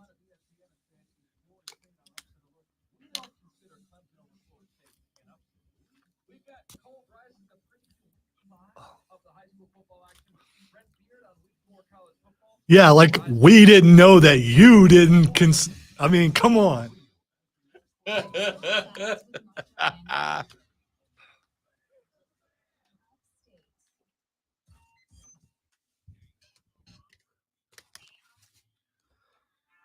Lonzo, you were there. Grade my first pitch from a couple of years ago with the Spartan Burgers on a scale of 1 to 10. It was amazing. Your warm-ups were better. Yeah. But you kind of you wanted to practice too much. I threw probably 75 before I got on the bump. But at the same time, you hadn't been out there in a while. I hadn't thrown a pitch in years. But you got the chance to keep. I'm just practicing. You were just out there soaking I was it in. having a blast. Yeah, I know. Sure. I know what you were But doing. the pitch itself, great. At scale of 1 to 10. 7, 7.5. I'm going to go with an 8 because of who was behind the plate catching the ball. Yeah. I think Keegan made you better, even though they said it was me, which I still think was hilarious. Sorry about that slight on Keegan, but here's why I bring it up. I bring it up because Keegan has a lower center. He's a little bit shorter, so it probably helped you out there too. Stephen A. Smith got to throw out a first pitch at Yankee Stadium yesterday, and he bounced it about 8 feet in front of the dish. Hey, even though he bounced it, at least it ended up at the catcher. It got to the catcher. But I got to tell you, I bouncing at 8 feet in front of the plate is to me, it's every bit as bad as when 50 Cent threw it 9 rows deep, 4 sections left of the catcher. All right, to me, and I don't know what his height is, but Stephen A. Smith looks like he's Bryce Young height. Bro, I don't care. He's got farther to throw than you do. No, the only thing that height changes about a pitcher is the speed of the pitch, because you got more to bring it back and throw it forward with. It doesn't change. All right, what's still the average 60 height of a Major League Baseball hitter? It doesn't matter. It Pitcher. doesn't matter. A strike is a strike, whether you're throwing it at 6'7" or 5'2". You got to get it there, man. I'm not saying you need to get it across at the average, according to HortonBarbell.com, which is an athlete tracking section. Yeah, we all check out Horton. Yeah, sure. big Horton guy. Yeah. The average height, according to Horton, of an MLB pitcher is 6'2" and a half. And a half, 6'2" and a half. Right. The half is very important. What are you putting together a Tinder profile? Well, that's what it says a half. I'm looking at it too. No, Melissa, I'm 6'2" and a half, dude. Well, as someone who is 6'1" and a half, I have to throw that half in there. All right, let's just say Stephen A. Smith botched, and I'm just saying. Here's the problem. It's not that he botched. It's that he spent the entire day yesterday talking about how he was not gonna botch. Listen. So he got in his head. He got in his head. You were trying to get in your head, if you remember. You were trying. But I did. But the greatest pep talk in the history of sports was given to Rob by me. And it worked. And he went out there and he killed it. And it worked. But see, I didn't go on the air going, I'm gonna blaze this thing. Yeah, you kind of did. Yeah, I totally did. You kind of. You know what the difference between me and Stephen A. Smith is? You delivered. I did it. All right, I did it. There's a difference. Of course, he was at Yankee Stadium. I was going to say there's a smaller scale, but there were people there. Slightly larger arena. All right, let's talk South Carolina, Mississippi State. Let's start though with Clemson, Florida State. Lonzo, what does Clemson do in this game? If there's one person I can trust, aside from lose, if there's one person that I can trust to give me the most analytical and honest breakdown of what a team he wants to lose needs to do to win, it's you. Oh, this is easy. This is easy. What do they do? Here's how Clemson wins. They stopped doing it the Clemson way. They let that offensive coordinator from TCU that they brought in because of how amazing he was, let him do what he does. You let him do that, you got a shot at it. If you do the Clemson way, I'm not so sure you can beat Florida State. And I think you got to open it up. You got to let Cade throw the ball more than what he is. Whether he's capable or not, we don't know. We need to see him do it more. Don't rely on the running game because that's what Florida State thinks you're going to do. And go out there, air it out, be inventive, be creative, and do not fumble or throw interceptions. I like it. Limit turnovers. I agree. The only one I'm going to push back on a little bit is I do still think you have to run the ball. I think Will Shipley has to be huge parts of this. I'm not saying you eliminate running the ball, but you don't make that your feature. You come out throwing the ball to loosen up that defense, then you start throwing them in there. Okay. I don't hate it. I don't hate it at all. I think you nailed it. I think first and foremost, and I think honestly this is the most important part. You got to disrupt the FSU offense. You can't let them get into a flow. The mistake LSU made when they played Florida State back in week 1, which was 6 years ago, the mistake that LSU made in that game, I think, was that they sat back and they let FSU get into a flow. And once FSU got into a flow, once Keon Coleman got into a flow, once Johnny Wilson got into those middle cross routes in a flow, once FSU had Jordan Travis comfortable rolling around and out of the pocket, LSU at that point was well behind the 8 ball and they just could not come back. So FSU just kept making repeat house calls on them. I think if you're Clemson, you got to keep them out of that flow. Jordan Travis has to be disrupted. The defensive line in this game for Clemson, which is very good, the defensive line has got to whip the FSU offensive line. It starts there. If FSU can even create a stalemate at the line of scrimmage, they're going to put up points. If FSU can even hold the line of scrimmage, I'm not saying they have to dominate. I'm not saying that they've got to get a big push on every down. If they can just stalemate at the line of scrimmage, Florida State's going to win this football game. Good news is, as far as that strategy goes, Clemson is as well set as anybody else in the country across the D-line to do just that. Even with the losses they had to the NFL draft of guys like Brian Bresee, who, by the way, had a big play on Bryce Young in that Saints-Panthers game on Monday night. Good to see him out there killing it. Even with those guys going to the show, I think that Clemson's defensive line is still good enough, because you got to keep in mind, Florida State's offensive line is made up of transfers.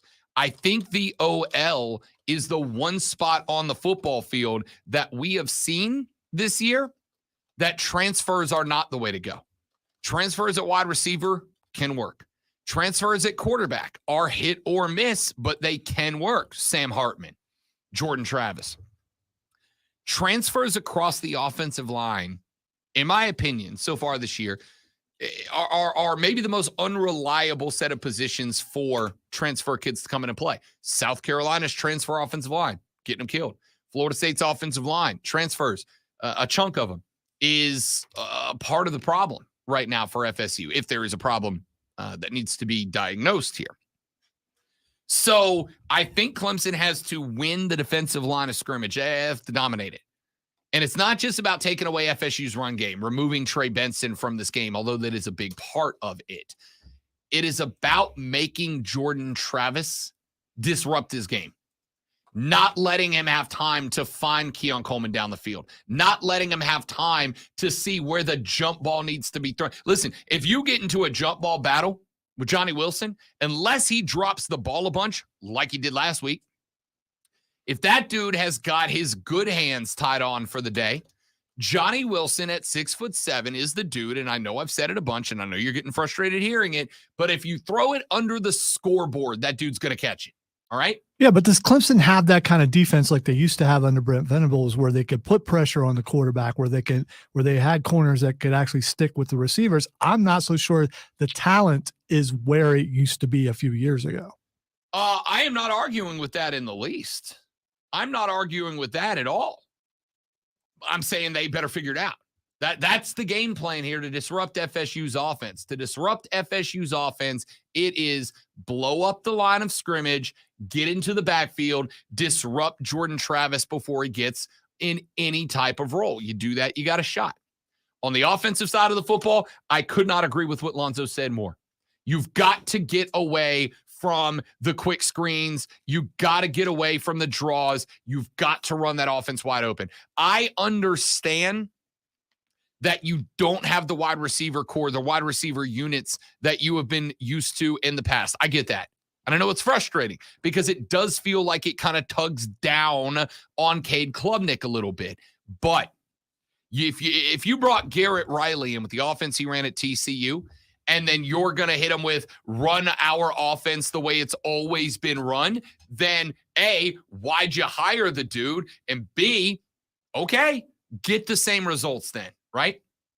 Because the talent is there. Shipley is there. As P. Digits just popped in the stream and said, Phil Moffitt is rolling. Keep feeding him the rock. 100%. Be creative in the offense. I think that this offense the last 2 years has lacked creativity. It has been consistent, and it has been, I'm sorry to say, predictable. You got to break that mold this week. If there is a game on the docket that you have been waiting to pull the trigger on a Garrett Riley offense, if there is a game on the docket that you have been waiting to turn that cat loose, to give him that Andy Reid Waffle House play menu to deep dive down into and to get to play number 632, this is the one to do it. This has got to be the one to do it. So I think Lonzo hit the keys. I'm going to absolutely agree. Lincoln Riley's got to be allowed to be Lincoln Riley in this game. Let him go. Garrett Riley. Let Garrett Riley cook. Let him do what he does. Trust your wide receivers to make plays. I understand, again, they're not Sammy Watkins, but you got to let them cook. You got to trust those guys to make plays, because here's the reality. If you don't trust your wide receivers to make plays and you make this a game where Clemson's going to primarily rely on the run game, Florida State's front seven's good, and they're dangerous. And if you run into the teeth of that defense, it's not going to go your way. For most offenses, it's not going to go your way. You had better be creative and creative vertically. Blow up the line of scrimmage, disrupt the chemistry, the timing of FSU's passing offense, and run the ball while you play vertical football. You do that, I think you're going to be fine. Texter said, I'm not quite there on doubting Dabo just yet. I think he is fixing to turn to Riley and, I think he is fixing to turn Riley and Cade loose tomorrow. Again, that's the play. That's the plan. I will say this, though.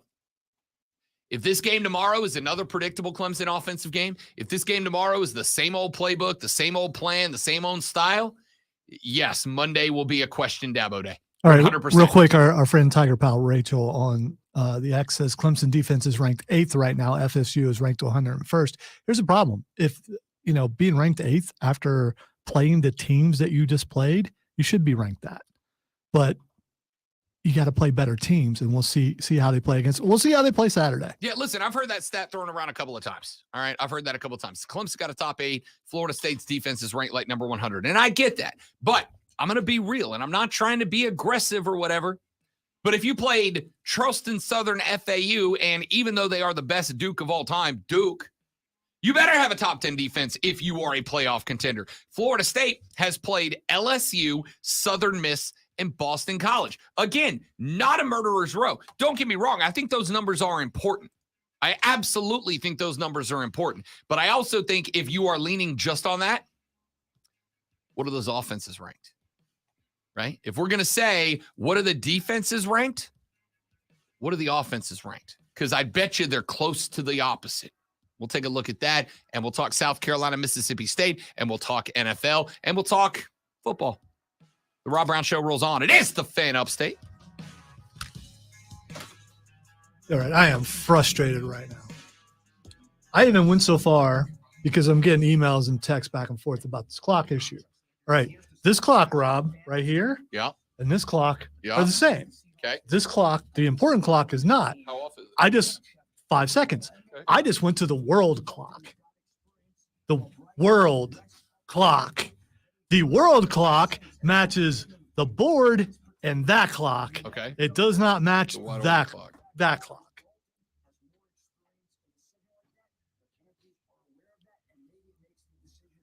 In the end, this might cause bigger problem than just me trying to time into Jim Rome. Oh, I would assume it would cause a problem with everything. It may only be happening during this time, although during DA it was off. Yeah. But right now it's off. I'm just trying to fix stuff, man. That's all.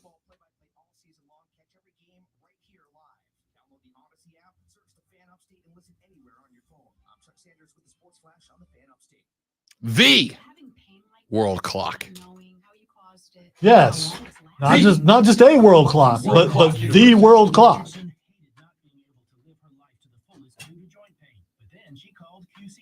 Where regenerative treatments helped her pain go away. The result was phenomenal. QC Kinetics is the nation's leader in using natural biologics to restore and repair damaged joint tissue. This was a great alternative for me as opposed to going in and possibly having surgery or something else. There was no outcome. That's what I love. My life is too busy for me to be sidelined. If you're tired of constant pain from arthritis or injury, don't think the old treatments are the only treatments. Maybe I should just be, I just push buttons. Maybe that's what I should be. So I'm just trying to help. Will nobody care? I don't know who Jim is, Kevin. Jim Rome. Oh, yeah. Yeah. That's funny. First of all, old. Second of all, I know I'm old too, but I'm not as old as him. Third of all, he couldn't handle Jim Everett. He don't want none of this.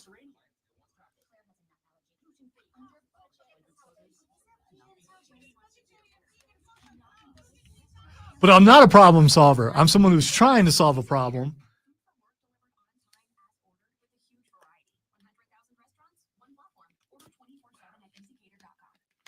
What I need an interpreter. I need someone to come in and take my level of intelligence, interpret it to a higher level of intelligence, and relay that to the smarter people so they will get what I'm saying. Because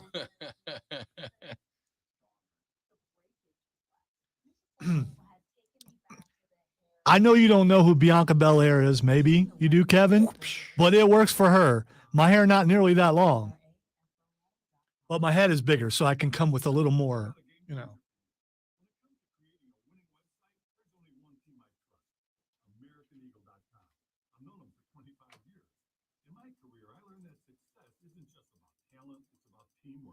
That's what you'll find at AmericanEagle.com. They'll listen to your goals and work with you and handle all your digital properties. They'll ensure your website is user-friendly, responsive, and optimized for search engines. AmericanEagle.com. No, I'm not 800 and something years old, Steven. Strategies that will keep you ahead of the competition. They even host a podcast.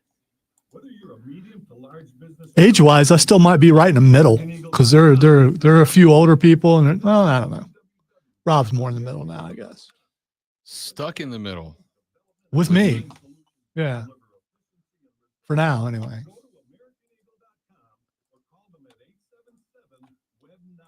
Till I get traded. Did you know gas goes bad in as little as 30 days? Bad gas can cause rough starts, poor performance, or no starts at all. Stable, America's number one fuel. Okay, no. If I could fix it, it would be fixed.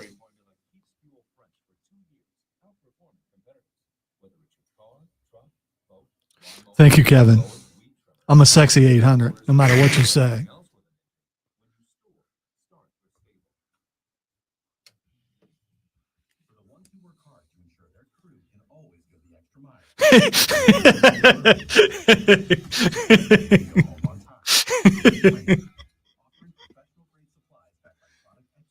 Stop making me laugh out loud. I don't like that.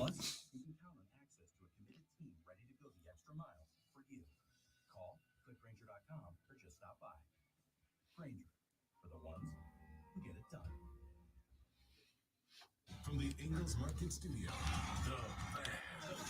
Obviously, very short segment.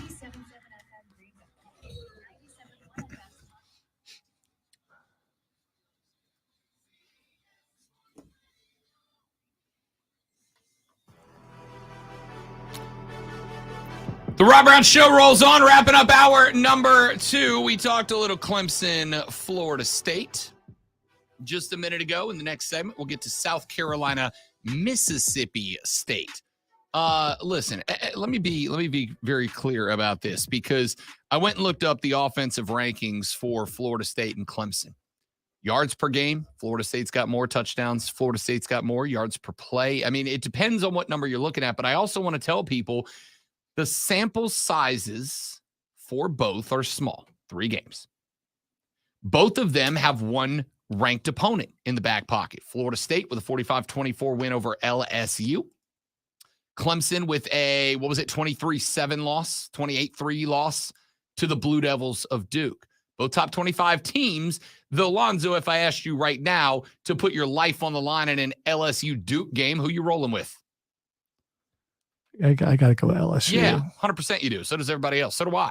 And that's as a Duke apologist. I got to go with LSU in that game, right? So the sample size is small. Offensively, if it depends on what rankings you're looking at. Rachel hit me with Tiger Power Rachel on Twitter said Clemson offense ranked 20th, FSU 33rd. And listen, that Boston College game dragged FSU down. Because if we stopped at week 2 and just included LSU and Boston or LSU and Southern Miss, FSU's offense is towards the top. But that Boston College game dragged FSU down. Just like the FSU game boosted Clemson's offense way up.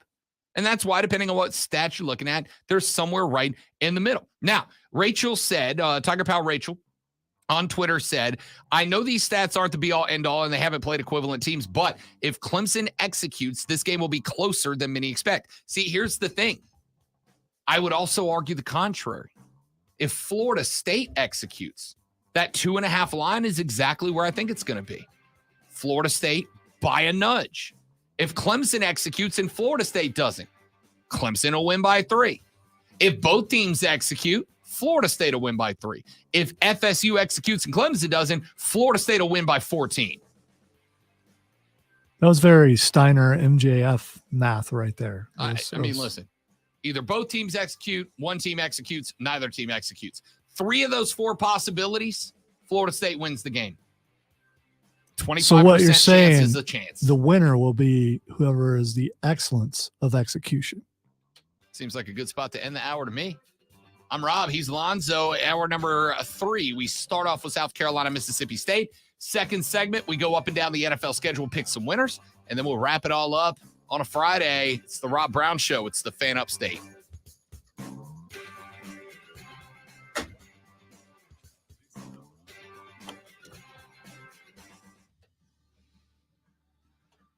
Call me Chris one more time.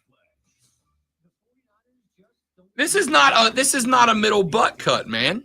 This part is very clearly over on the side. I don't even understand what that means. The butt cut. When I you have the don't part know that goes right down the middle and the hair comes down and it looks like a butt. Oh, you mean like what The butt I cut. do? What I Yeah, got? but the butt cut has got to come straight down off the sides, right? Middle cut and it comes down off sides. It's like the early 2000s boy band cut. Or like Home Improvement, the kids on Home Improvement. Yes. Okay. Yes. All right. I got you. I don't remember their names, but yeah.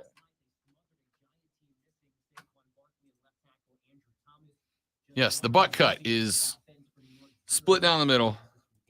So you would go to a barber back then and say, "Yo, man, give me the butt cut." I'm not so sure. I don't. Yeah. I don't. That's what we all called it. Okay. All right.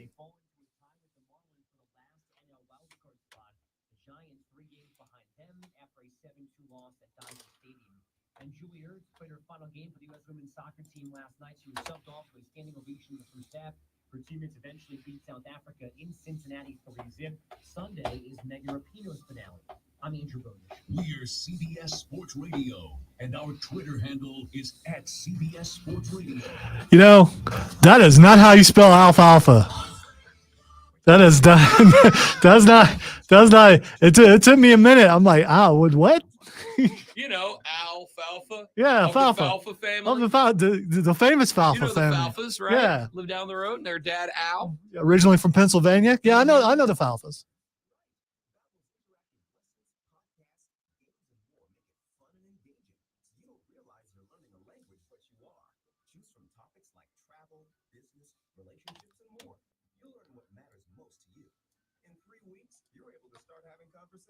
Just 3 weeks. Even better. Since Babbel's lessons are designed by language experts and voiced by real native speakers, you'll get the accents just right and be able to carry on conversations with confidence. Yeah, exactly, James from Harrisburg. No, there is no. You're right, Kevin. There is no autocorrect for that one. That was just straight up bad spelling. Hey, Mike, what are you doing there? Staring at the ceiling. Oh, hi, Jen. Come check out the energy-efficient lighting I just had installed for my business. It's saving me a ton on my electric bills. Plus, Duke Energy SmartTap paid for almost 70. Part of the alfalfa family, James, are Amish. So, you know.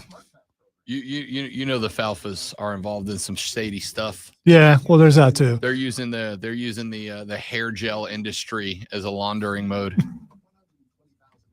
It's a front. You know, there's something else going on in the back, but you know, in order for a front to work really good, that business has to look Al legit. just uses that spike in the back to throw you off your game. You know, you're so busy trying to figure out. You're why looking at it looks that, like you don't that. see this sort of thing. You know what I'm saying?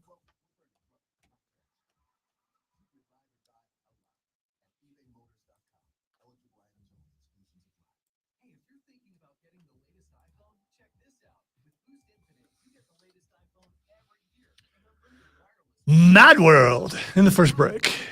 10-4 Mad World in the first break. It was. Sadly, Pee Wee is no longer with us. Neither's Alfalfa because he got shot by buckwheat.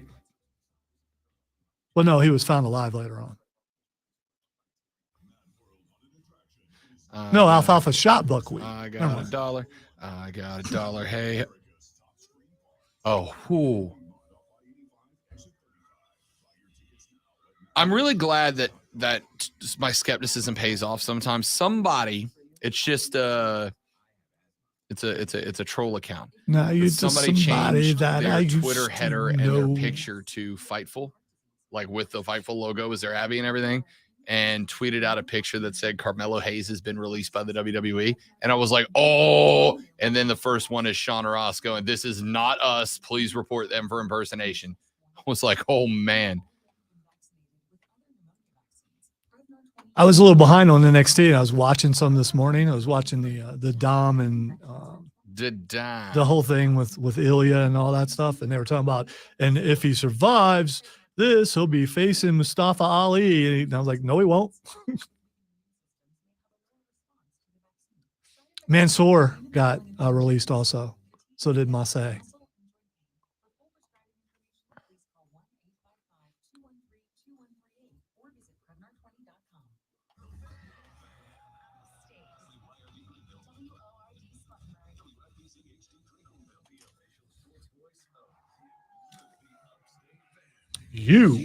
You right there, you. Official voice of you.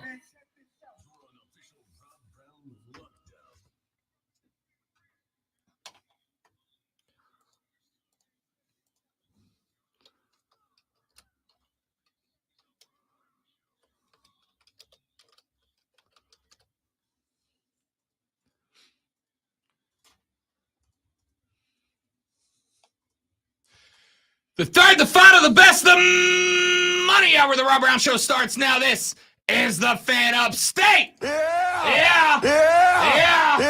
Let's have a little fun on the way out the door for the week, shall we, ladies and gentlemen? Jump in here, 844-326-3663, 844-326-3663. Text us on the carpros.com text line at 71307, 71307. Start your text with Fan FM. We'll read them on the air. Texter said, Lonzo, Rachel makes it sound like people are picking FSU in a blowout. If FSU wins, I think it's by 10 or so. If Clemson wins, it'll be by 7. By every metric, that's a close game. 2 reasons I think FSU wins. Their roster is slightly better. Clemson has won 7 in a row and all streaks end. This one ends tomorrow. By the way, we haven't even predicted who we think's going to win. We haven't given that prediction, have we? I feel like you have given that prediction multiple times this week, but well, yeah, I mean, all right. Score-wise, we haven't predicted score-wise what it was going to be, and I've been waiting for Rob to ask that. I didn't know if he would. Hey, Lonzo, what's your prediction for Clemson, Florida State with your score attached? I'm just a producer. No one cares. I literally just asked you. I haven't even given mine for the record. I know. Usually you give yours, and then I would give mine. I wasn't being sensitive. I thought it was funny, but maybe just people of my ilk would think it was funny. I'm going to go. No, this is unrelated. Okay. Marseille and Monsoir. I just said that. Everyone on the stream. I was not paying attention. Everyone on the stream heard me just say that to him. The male maximum models are no mas. I just said it to him. Heartbreaking. You know, it's just no. What's heartbreaking is how you don't listen to me. That's heartbreaking. I also okay. Anyway. I am going Florida State 24, Clemson 21. 3-point game. I think that's more than fair. There you go. I'm going 27-24 Knowles. All right. I just, like I said, I have a prediction. I have another prediction. That other show on the station, both of them will pick Clemson to win. That's my prediction. We'll see which prediction out of all of us wins. I'm going 27-24 Florida State in this one. I think that it is a field goal game. I think Vegas is correct in this being a 2.5 points, so a 3-point game one direction or the other. I think there's a few things at play here. I think that one of the things I'm really interested in, is Jaheim Bell in this game, specifically in this game. Right now, I told you guys coming in, I think Jaheim Bell's going to give you probably 8 to 10 touchdowns this year. I think he's sitting on 3 so far this year through 3 weeks. So he's averaging a TD a week. Talking about the wide receiver, right? I'm talking about the tight end / running back / wide receiver. Yes. There's some slashes in there now. There are multiple. There's always been multiple. Whereas he used to be just a tight end and wasn't a very good one. He had to go somewhere else to be something else because his family got involved. No. His family got involved. Like Big Dave's family got involved. You don't like Big Dave, but Bell's family gets involved. You're all for right. Bell. You know what the difference was? You know what the difference is? Jaheim's family was right. I told you guys the whole time. I've had one issue with Shane Beamer since he got here. I'm not going to stop. And the Big Dave was wrong. Big Dave was wrong. Yes. Was he? Yes. Was he? He was wrong. Yes. He was wrong. He was wrong in the way he handled the business. He was wrong in the way he handled it. DJ tearing it up, by the way. For the record. Bell no longer a tight end. He had to change position because he couldn't make it as a tight end. Yeah, except for he's playing tight end, Lonzo. I don't understand why you're so emotional about this person you've never met. Because I am tired of people dunking on this kid for going somewhere is he being more utilized and better utilized at Florida State? Yes, that's not a question. So far, yes. That's a definitive. So far, yes. Yeah. Right. He had to go somewhere else because Jaheim Bell's a utility player who happens to be a default tight end, but can line up anywhere on the field and be dangerous. He was used as a emergency/gadget running back and then not utilized at all as a tight end in Columbia. Shout out to Florida State for recognizing that he's not a tight end, but he can do some other stuff. Shout out to Florida State. Way to go. Yay, Seminoles. Anyway, how does Mississippi State, South Carolina look on paper? I'll start with a few things. I'm going to tell you. Them chickens are loud, man. I am going to tell you right now. South Carolina is not going to blow Mississippi State out of the water in this game. They're not. And there's one reason for that. Last week, Mississippi State got torched by Jaden Daniels of LSU. But there was something that Mississippi State did well. They did not let Jaden Daniels out of the pocket. They closed the pocket. They collapsed the pocket. And they made Jaden Daniels become a pocket passer quarterback. Now, he still had, I think, 45 yards on the ground because he is an elite caliber runner. Yeah. You go ahead and do that this week. You go ahead and do that. You made it. Dude, Jaden Daniels is 10 times the quarterback running than Spencer Rattler. No. You said made him stay in the pocket. Yeah. No, let Spencer Rattler stay in the pocket. He can throw from the pocket. No, the problem is they collapsed the pocket, and LSU's offensive line is worlds better than South Carolina. Yeah, see, here's the problem. A collapsed pocket in Baton Rouge is an exploded pocket in Columbia. You ever go down a slide and you like shoot out the end because you went faster than you thought? That's what their defense is going to do against South Carolina's offensive line. They're going to get back there so fast, they have no idea what to do, and they're just going to run right past them. And then he's going to be able to throw a pass. I appreciate the silver-lined optimism. It was a great visual. I thought I had a good analogy there. You know, really funny vision of Lonzo shooting out the end of a slide and skidding across the. See, I was picturing you doing that. No, so, I know that's how this works. See, so the analogy works for everybody. Kevin probably thought it was him shooting out of there. So. As long as it wasn't a tube slide, because some people can't go down those. By the way, the fiance checking in from Connecticut and hit you with the, if you're going to do a Gamecock sound, use the real Cervix spur and not that great value chicken. Well, here's the thing, and you probably know this about me, Courtney, is I don't do requests. So, I mean, you know, I do what I do. That's why I get paid very little. Thank you very much. The great value chicken. Those are roosters in stereo. By the way, she doesn't know this, but she just 100% unintentionally gave a new tag to the Clemson fans that they will use on this show. That you will forever now be known as the South Carolina Great Value Chickens. We both picked Clemson to lose. They already turned off. So we're good. They're good. They're waiting for later on this afternoon. So this one, I'm going to say, has a lot in common with what I said about the game against Georgia. You cannot play a pure pass offense, a pocket pass offense. You cannot play, let's form the pocket, let's let Spence take 3 and 5 and 7 step drops, then climb the pocket and deliver the football, because the pocket's going to implode unless it is moving laterally. Mississippi State did a more than decent job at keeping Jaden Daniels in the pocket and then pressuring around him. The good news for LSU is their offensive line is good enough to build a pocket and hold it for 2.5 or 3.5 seconds and give Jaden Daniels time to sit in the pocket, climb into the pocket, deliver the football. South Carolina's offensive line is not good enough to do that against Mississippi State. So what do they need to do? Same things as last week. Exactly the same things as last week. Exactly what they did against Furman. Do not build a pure drop back and pass offense.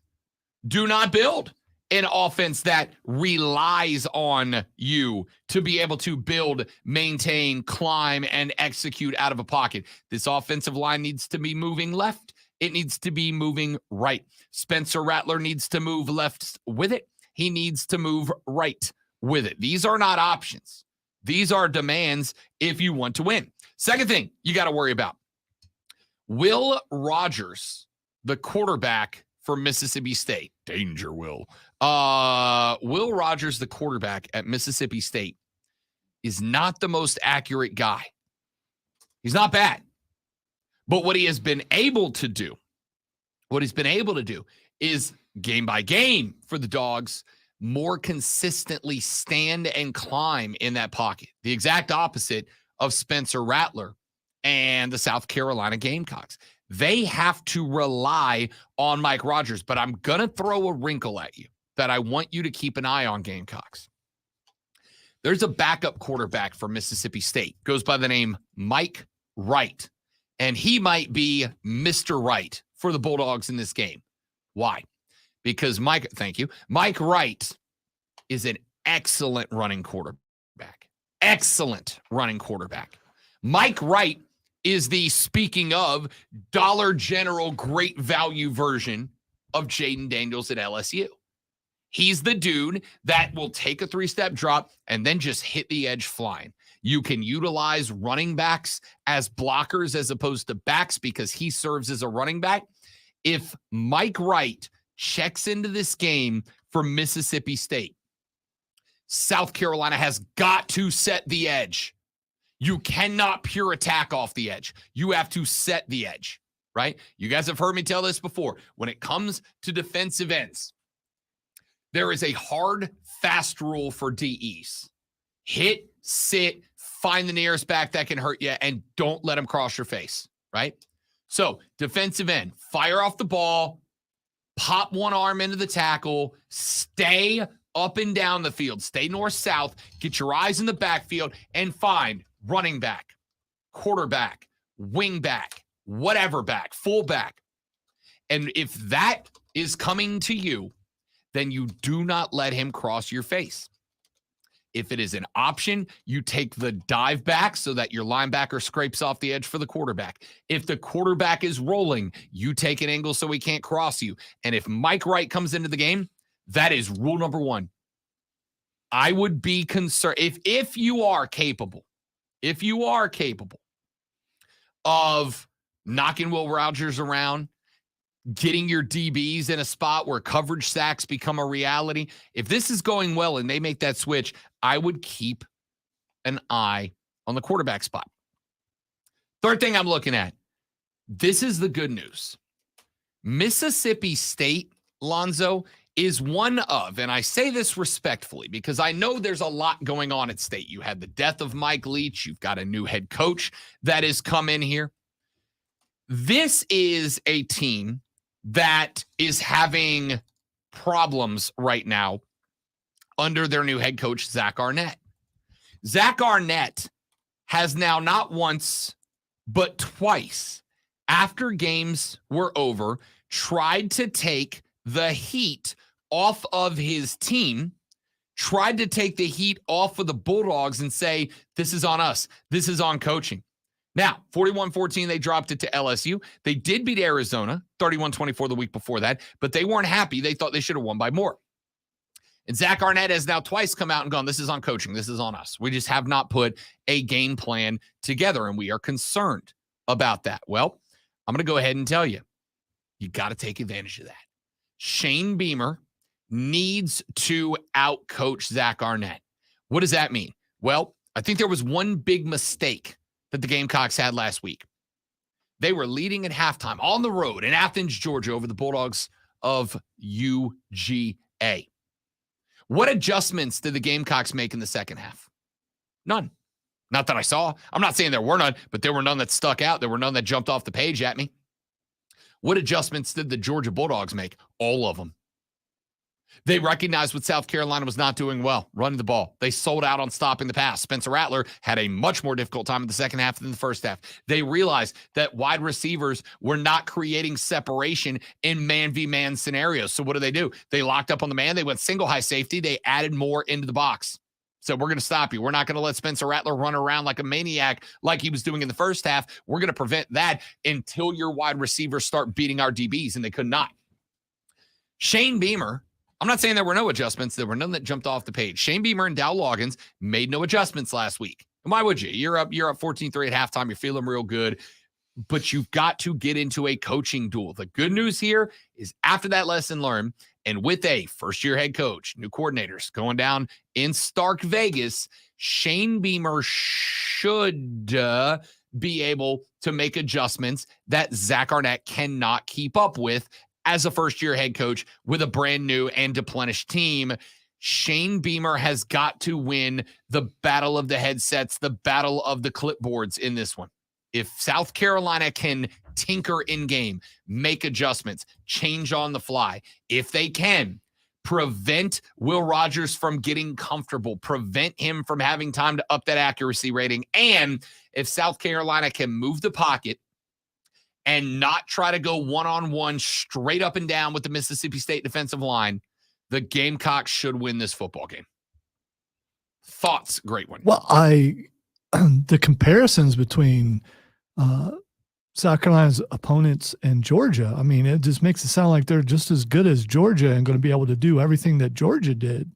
I don't really think that's going to happen. The main thing is South Carolina needs to come out and play with the intensity, the confidence, everything they had in the first half against Georgia, and then the rest of the season is going to be easy because there is no one that they're going to go up against that's even close to Georgia. And they were able to do that. And from if you have equal or maybe even a little bit lesser talent on your team and you're going up against another team that maybe a little bit better than you, and then you go, yeah, but we did this to Georgia.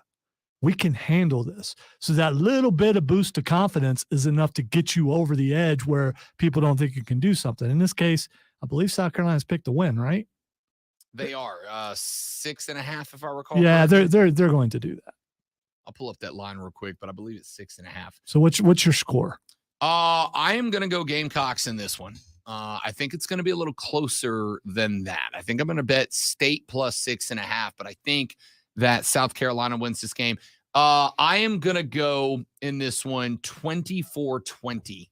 Gamecocks get the win. See, and I was already going to go 24 with Gamecocks, but I'm going to go 10. 24-10. 24-10. You think it's a win-win? Yeah, I do. South Carolina in this game. That site's not carrying the line, so let me go try BetMGM and see if they have it up. Game is 6.5. I think Mississippi State can win the battle at the line of scrimmage on defense. I think they can win that battle. The only question I'm going to have is, can South Carolina create a spot where Spencer Rattler can get away from the defensive lineman? Can it create a spot where Spencer Rattler is able to get out of that pocket, where he is not being pressured, where he's able to stand and deliver? And yes, the line is South Carolina minus 6.5, minus 225 on the money line. Money line Mississippi State straight up is plus 180. So I don't know. I think a lot of what South Carolina did in the opening game, the opening half against Georgia, that same strategy applies in this one. Move the pocket, get Spencer left and right. That is going to open up time for receivers to create separation who are having a hard time doing it immediately. You're likely not, you're not likely. You're not going to have juice. So Xavier Legette's you've got to create schemes. You've got to scheme Xavier Legette open and do it in a way that Spencer Rattler has time to let him find space. That's going to be the best bet that you have. Gamecocks win the game. I think it's a close one. I'm going to go 24-20. State covers, though. That's the way I'm going. All right. Let's take a break. When we come back, we got to look up and down your NFL schedule for the weekend. We'll give you some winners and some losers, and then we'll call it a day. My name is Rob Brown, the Wizard of Wave, the great one, Lonzo, on the other side of the board. The Rob Brown Show continues. It is the Fan Upstate. Mad world. Mad world. Live read, guys. Stay right there. Be right back.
448-3772 in Greenville and Asheville. 888-448-3772. I also texted the person who had a question about the chicken I was playing and informed her of copyrights. Yeah. Well, and how I believe that that particular chicken is copywritten. Gamecock. And also a station in the area carries them. Yeah. And Yeah, they because would come after it, us. so I went for the whitelisted Odyssey version of chickens.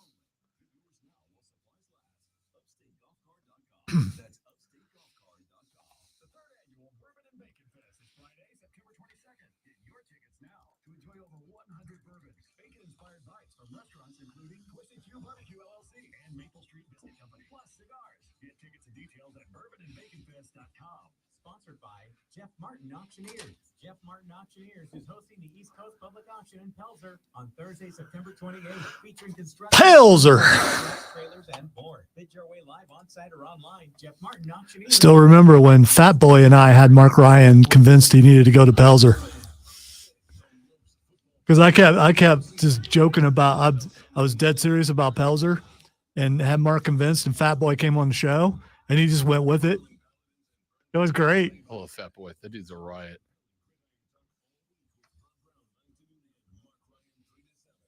If you live in Pelzer, thank you for listening.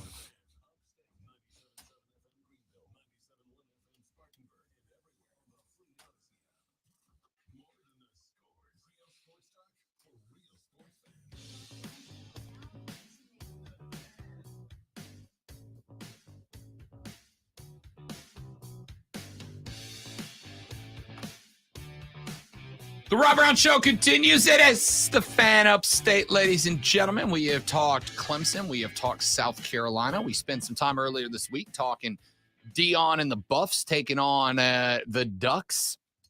Are there any other college games that have got you up and excited? Texas Baylor does to me. Texas gets a chance to prove this week that they are for real. I think that's a big one. So does Oklahoma on the road at I Cincinnati. just heard you say Dion and the Buff. And it's like, what are you doing, man? Buffs. Okay, all right. I just thank you. Be very clear. Oh, that hurt. UCLA, Utah, I think could be a very good one. Ole Miss, Alabama, we broke that one down. I think that in the late slot, Arkansas at LSU is interesting. LSU trying to prove they're DJ and Oregon State taking on the Cougs of Washington State. I like the Beavs in that one, and I like them to cover. I mean, DJ on an apology tour, not making one, looking for one. Talk Texas Baylor, Iowa, Penn State. I think Penn State's got to be the walk-around favorite on that one. USC's at Arizona State. Cal Washington's pretty interesting to me. Should be a big Washington Husky win with Michael Penix Jr., but we'll see. So what other games are you looking forward to? Let's look ahead to the NFL schedule. Last night, the 49ers get a 30-12 win over the New York Football Giants, who are, Alonzo, bad at football this year. They ain't good. Nah. 1-2, fourth in the NFC East. They are the only NFC East team without a pair of wins. They got time to get it right, though. It's still early on the season, and it's still the NFL. Yeah, but Saquon, it turns out it was a high ankle sprain. They thought it was just a regular ankle sprain. Turns out it was a high ankle sprain, and a high ankle sprain is 4 weeks. So Saquon's going to be out for a while, and they could not get a run game going last night against San Francisco. Granted, San Francisco may be the best run defense in the NFL this year, but 25 yards, you gave it to Matt Breida 5 times in that game? That's not good enough. Let's take a look at the Sunday slate. Zoe, Tennessee is at Cleveland. The Browns got downed by the Pittsburgh Steelers in Monday Night Football, so they get a short week now with Derrick Henry, Mike Vrabel, and the Titans coming to town. I'm all on Tennessee over Cleveland this weekend. Oh, absolutely.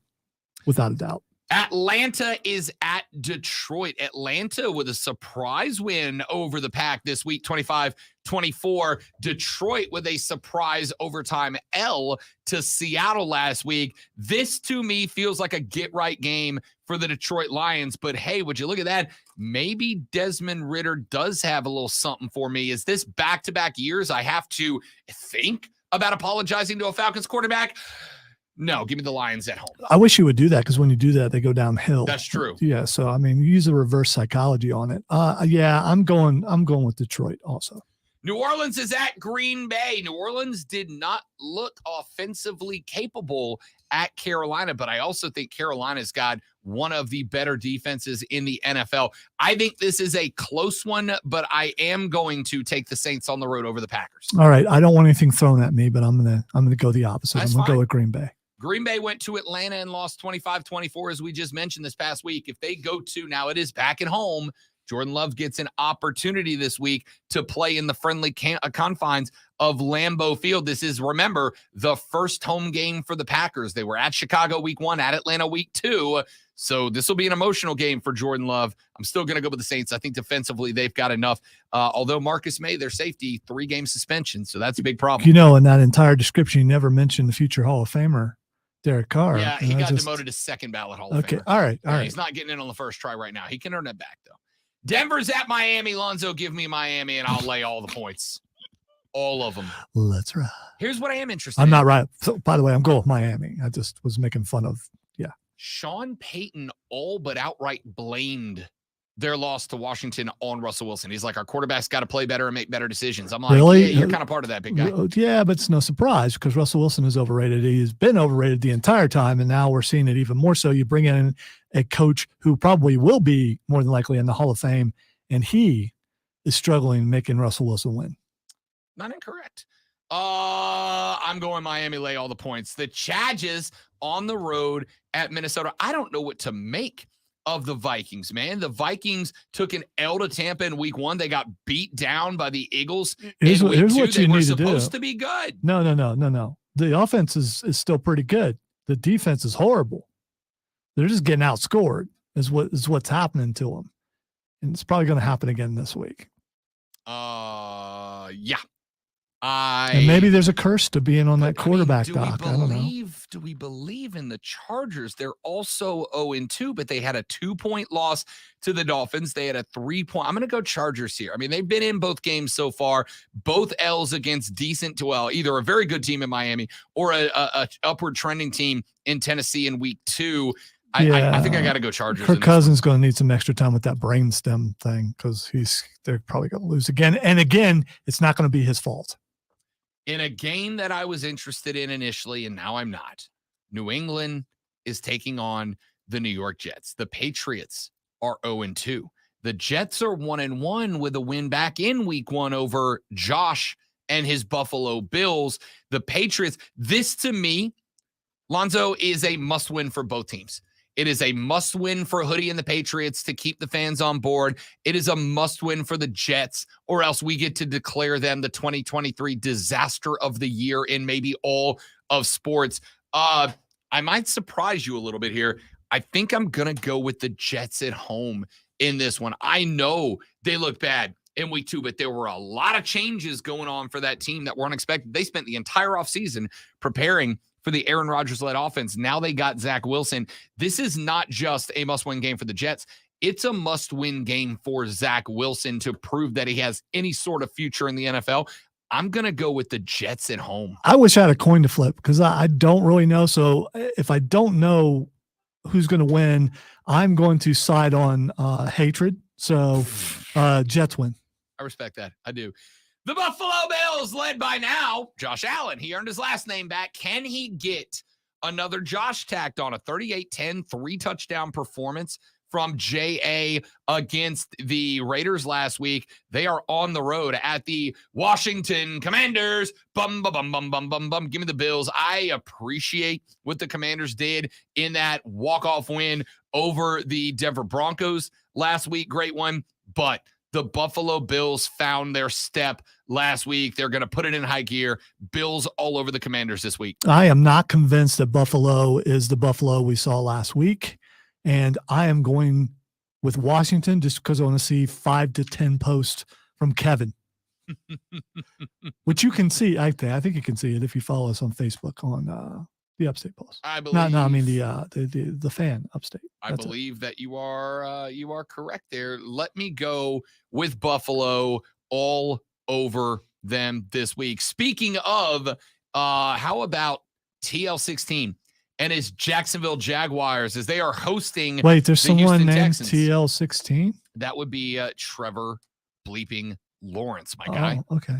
Trevor Lawrence and his Jags hosting the Texans this week. The Jags are 1-1. They had a 17-9 loss to the Chiefs last week in what was it's not that the game was ugly, Zoe. It was that it was not supposed to be. That was supposed to be one of those games like you gotta watch this game this week. It would make you not want to watch football a lot. It was bad. It was not good. It was bad. Trevor Lawrence got on the mic after that game was over, and he said, "Yo, we're embarrassed. We're embarrassed, not just by this game, but by our performance so far." The Jags did have a 31-21 win over the Colts back in week 1. Listen, CJ Stroud has been impressive as a rookie quarterback playing in a not great Houston Texans roster, but the Jags have got to get right in this one. So give me the Jacksonville Jaguars at home over the Houston Texans.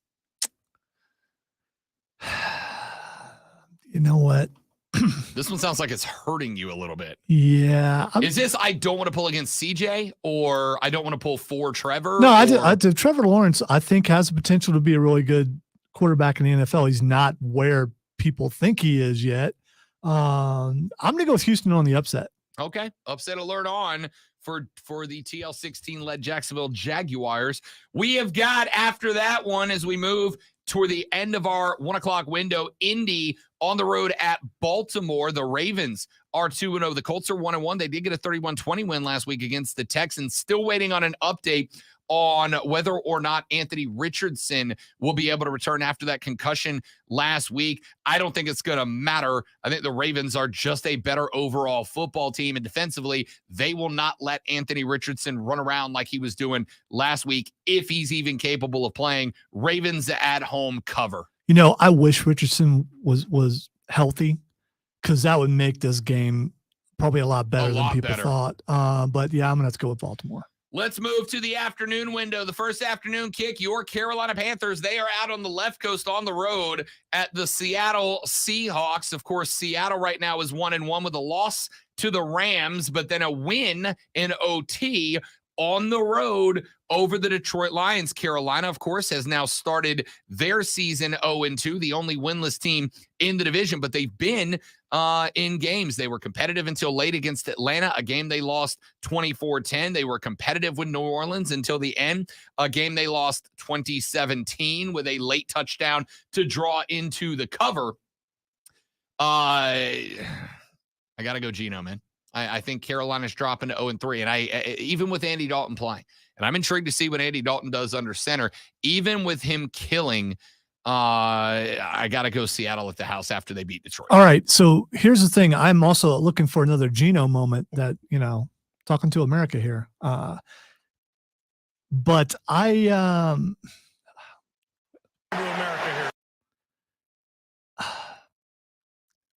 know what I saw in practice, man. I know what I saw. I saw it with my own 2 eyes. I saw what the offense looked like under Andy Dalton, and it was crisp. And he was hitting intermediate passes. He was hitting long passes. He looked better handing the ball off. It pains me because I want Bryce Young to be really good. I'm going with Panthers to win. I'm talking to America here. It's not a bad pick. I'm not against that pick. I just, even with Andy Dalton, and I love me some Red Rifle. I'm a fan. I'm a fan of what he did in New Orleans last year. The defense let him down in 3 spots last year. Any one of those games go the opposite direction, and the New Orleans Saints go to the playoffs as the NFC South Division champion last year. He's fine. He's more than capable and adequate. I just think Seattle's a little more well-rounded offensively. Chicago is at Kansas City in a 425 spot. Great one. The Chiefs, as we mentioned a few minutes ago, an ugly win over Jacksonville last week. They also dropped the opener by a single point against the Detroit Lions at home. But, and here's the big but, the butt of the weekend, maybe the biggest but, the Sir Mix-a-Lot caliber but, the Chicago Bears stink, Lonzo. Chiefs by 50. I don't know if it'll be by that much, but yeah, the Chiefs are going to win. It won't be close or fun. My wife asked me a question. I'm paraphrasing here. Why can't the Chiefs just win by a bunch? Why do they have to do this every week? Because that's just how they play. That's just how they roll. Give me the Chiefs by 1 billion. Dallas is at Arizona. Look, I'm not ready to go ahead and proclaim the Dallas Cowboys 2023 Super Bowl champions like so many other people with microphones and headphones seem to want to do. But Lonzo, what looking I will at say you, is, Cole Bryson. Looking at you. Love you, big dog. but chill. But they are very good. The Arizona Cardinals, on the other hand, who, by the way, offensively have been surprising. They lost by 4 to the Commanders up front. They did give away. The problem is Arizona's defense. Here's the fun thing about this game. Dallas's offense is okay. It's okay. It's not stellar. It's okay. It's the defense that carries them.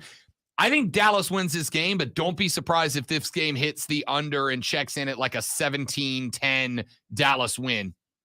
Give me the Cowboys, though. Yeah, I got to go Cowboys here. And then we wrap it all up. Sunday Night Football, Pittsburgh at Las Vegas.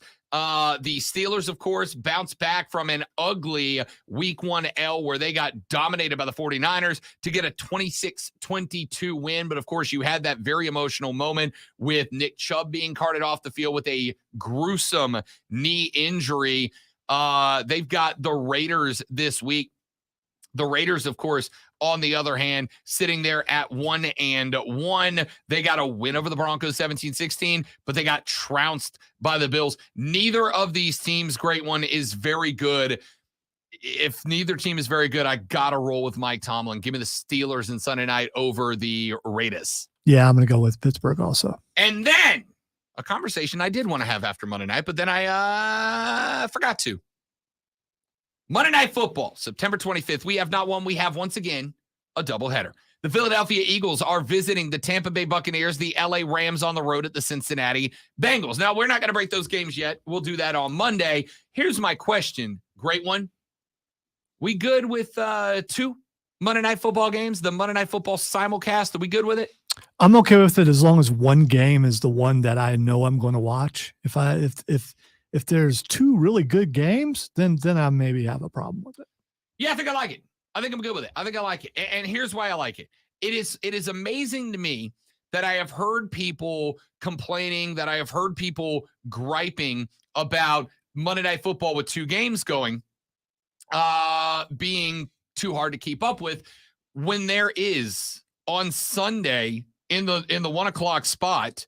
What do we got? 10 games all going at the same time? Like, how do you complain about Monday Night Football having 2 games going when there's 10 of them going at 1:00 on Sunday? Give it to me. Get more TVs if you're complaining. It's your problem, not mine. Or just let the red zone go on Monday night, and then I'm good. I'd be good with that too. Because then you're just seeing scoring plays from both teams. I mean, what's wrong with that? Yeah, I'm good with that too. You miss all the 3 and outs. You see all the exciting stuff. Give me the doubleheader on Monday Night Football. Absolutely, give me the doubleheader on Monday Night Football. Especially now, I will say this: I much prefer it when there are 2 good games. Philly at Tampa suddenly looks like a much better game than we thought it was going to. Baker. So I'm intrigued by that one. If Tampa Bay was what we thought they were going to be and just a bad football team, then I think like this one, I wouldn't care that much about. But I think you've got in game 1, a team that's better than we thought they were going to be in Tampa Bay. And in game number 2, a team that's worse than we thought they were going to be in the 0-2 Cincinnati Bengals, taking on a team that's better than we thought they were going to be in the 1-1 Rams, who were within a touchdown of San Francisco and beat the Seahawks in week 1. So I actually think having the dueling games on ABC and ESPN on Monday is a good thing because these matchups turned out to be pretty good. Get more TVs if you are complaining. Trey said, have you guys talked about Dolph Ziggler and Elias yet? Yes, I went off on Twitter yesterday because I hated everything that happened. And we'll probably talk about it next week a lot. Or just follow me on social. I'll probably complain a lot more this week. Or just wait because there might be more over the weekend. So yeah. That is true. Yeah. That is true. And I would not be shocked if there are. Ladies and gentlemen, we got to take our final break of the day, our final break of the week. When we come back, we ask what the X is going on, and then we get up out of here. I'm Rob. He's the great one. The Rob Brown Show rolls on. It is the Fan Upstate. Hi, Chris. Hi. How's it going? Oh, you guys are having time sync problems. Yes, we are. All right, guys, we're going to step away for 30 seconds. We'll be right back.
All right, y'all, we're back. Thanks for hanging in there with us. Partner of the NFL is keeping you in on the action. New customers can bet $5 and get $200 instantly. I don't think so. I don't think Elias is that good of a wrestler. He's more of a gimmick than he was in ring being good. You guys should keep record of your picks because all I heard was a bunch of favorites. Face blue, wide eyes. I mean, could have gone with the emoji, but I get it. Yeah, I'm going. Listen, we did it last year, and this year we just chalk haven't. Is a good way to go. I can tell you right now. I keep track of the bets I put down, and over the first 2 weeks, my NFL picks are sitting about 67%, including my props and parlays and everything. My overall bets are sitting about 67%, which is above average, and it will come down. It's going to come down to probably I think last year I finished the season of my NFL picks at like 60% against the spread, and I expect to finish somewhere between 60 and 70% annually, which is, I'll take it. The sharps are usually going to finish about 67 to 70% at their best. So if I can hit at 60 as an amateur, I'm going to take it. James, this is going to blow your mind, but Elias has come out on social media and said that he was actually Ezekiel. I know. I was shocked myself. He's probably just protecting Ezekiel's identity, you know? Maybe that's what he was doing, but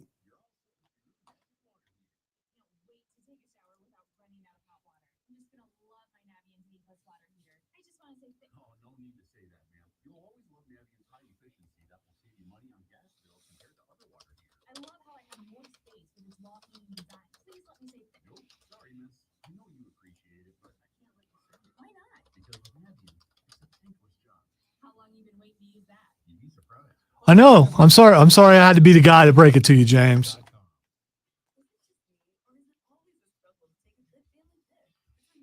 Could have been worse. Rob could have told you. See, I care. Rob would have been just like, it's right, a dagger to the heart. That's not what a dagger to the heart sounds like, probably, but I've never actually heard one, nor do I ever really want to.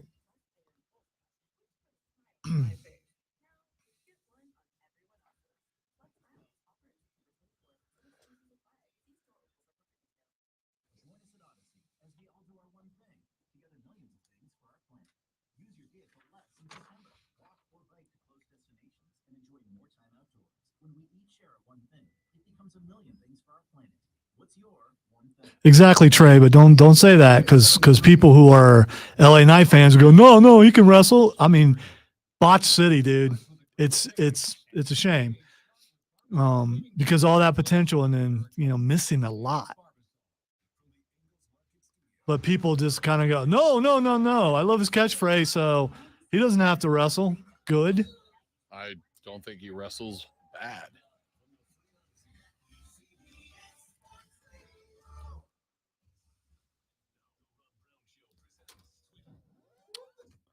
Time to get up in here and tell you what the X is going on. Well, Rob will, because I don't know. I mean, I've had that kind of week. I have no idea what's going on. All right, so the first thing that's Xing yo is Andrew Luck. All right, if you didn't see it, it's incredible. There was a very popular Twitter account while Andrew Luck was playing. Oh, it's still there. It's still up. I thought it's they still took up. it down when he left. Oh, they've actually commented on the incredible. So there was a Twitter account, a parody Twitter account that portrayed Andrew Luck as like a Civil War Union general, and they wrote tweets from Andrew Luck's perspective as if he was a general. And I know it sounds lame, but the account was freaking hilarious. Well, last night, after the conclusion of Thursday Night Football on Prime Video, Andrew Luck showed up on set, dressed as a Civil War Union side general, portrayed himself as General Andrew Luck, and it was freaking hilarious, dude. Andrew Luck disappeared off the grid and is now just showing back up as a parody of a parody, and I love it. I love this cat. So my understanding is they found a picture of an actual Civil War participant that looked like Andrew Luck.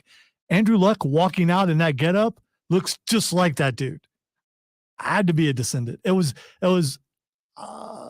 proof that he can take a joke and have fun with it. And let's face it, when's the last time we saw Andrew Luck? I love it.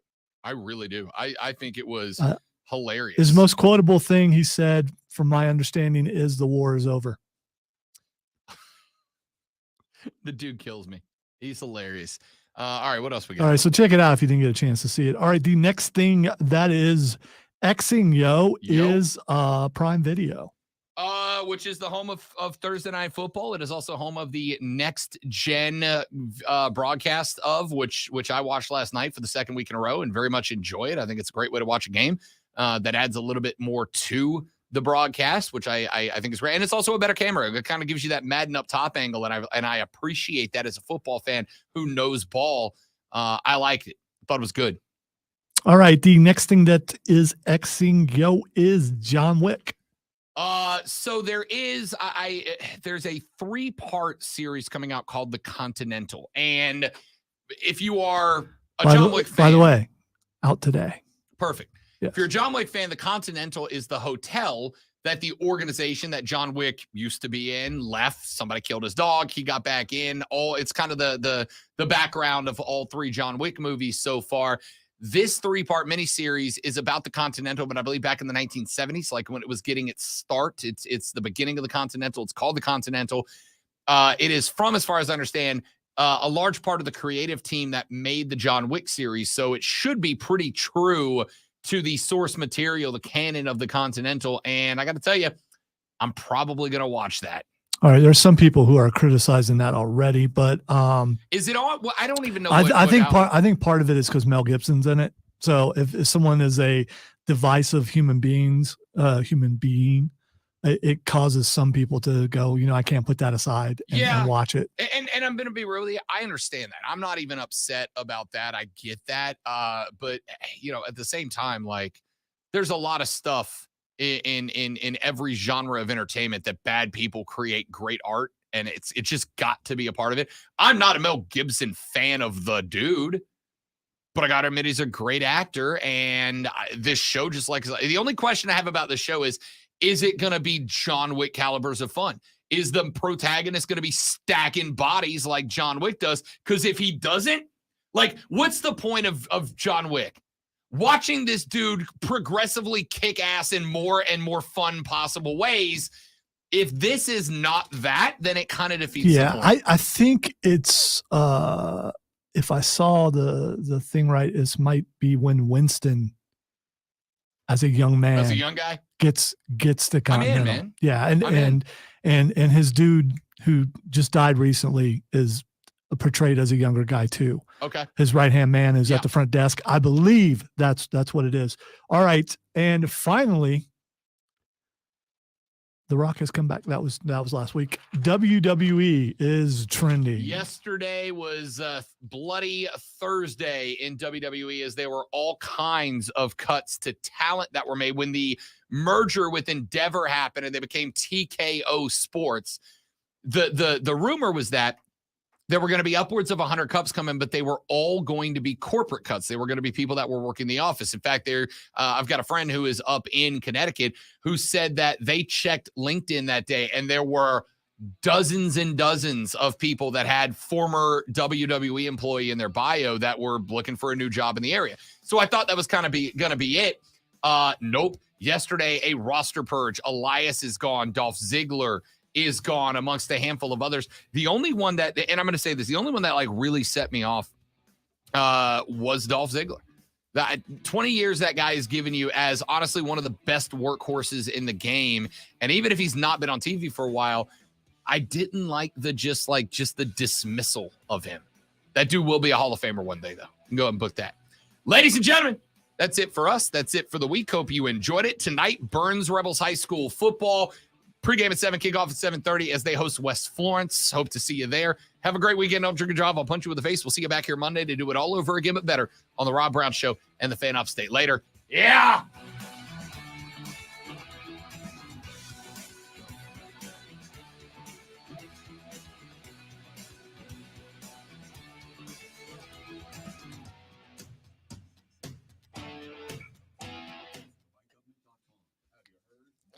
All right, y'all. Appreciate it. Thank you guys for hanging out. Hope you enjoyed the show.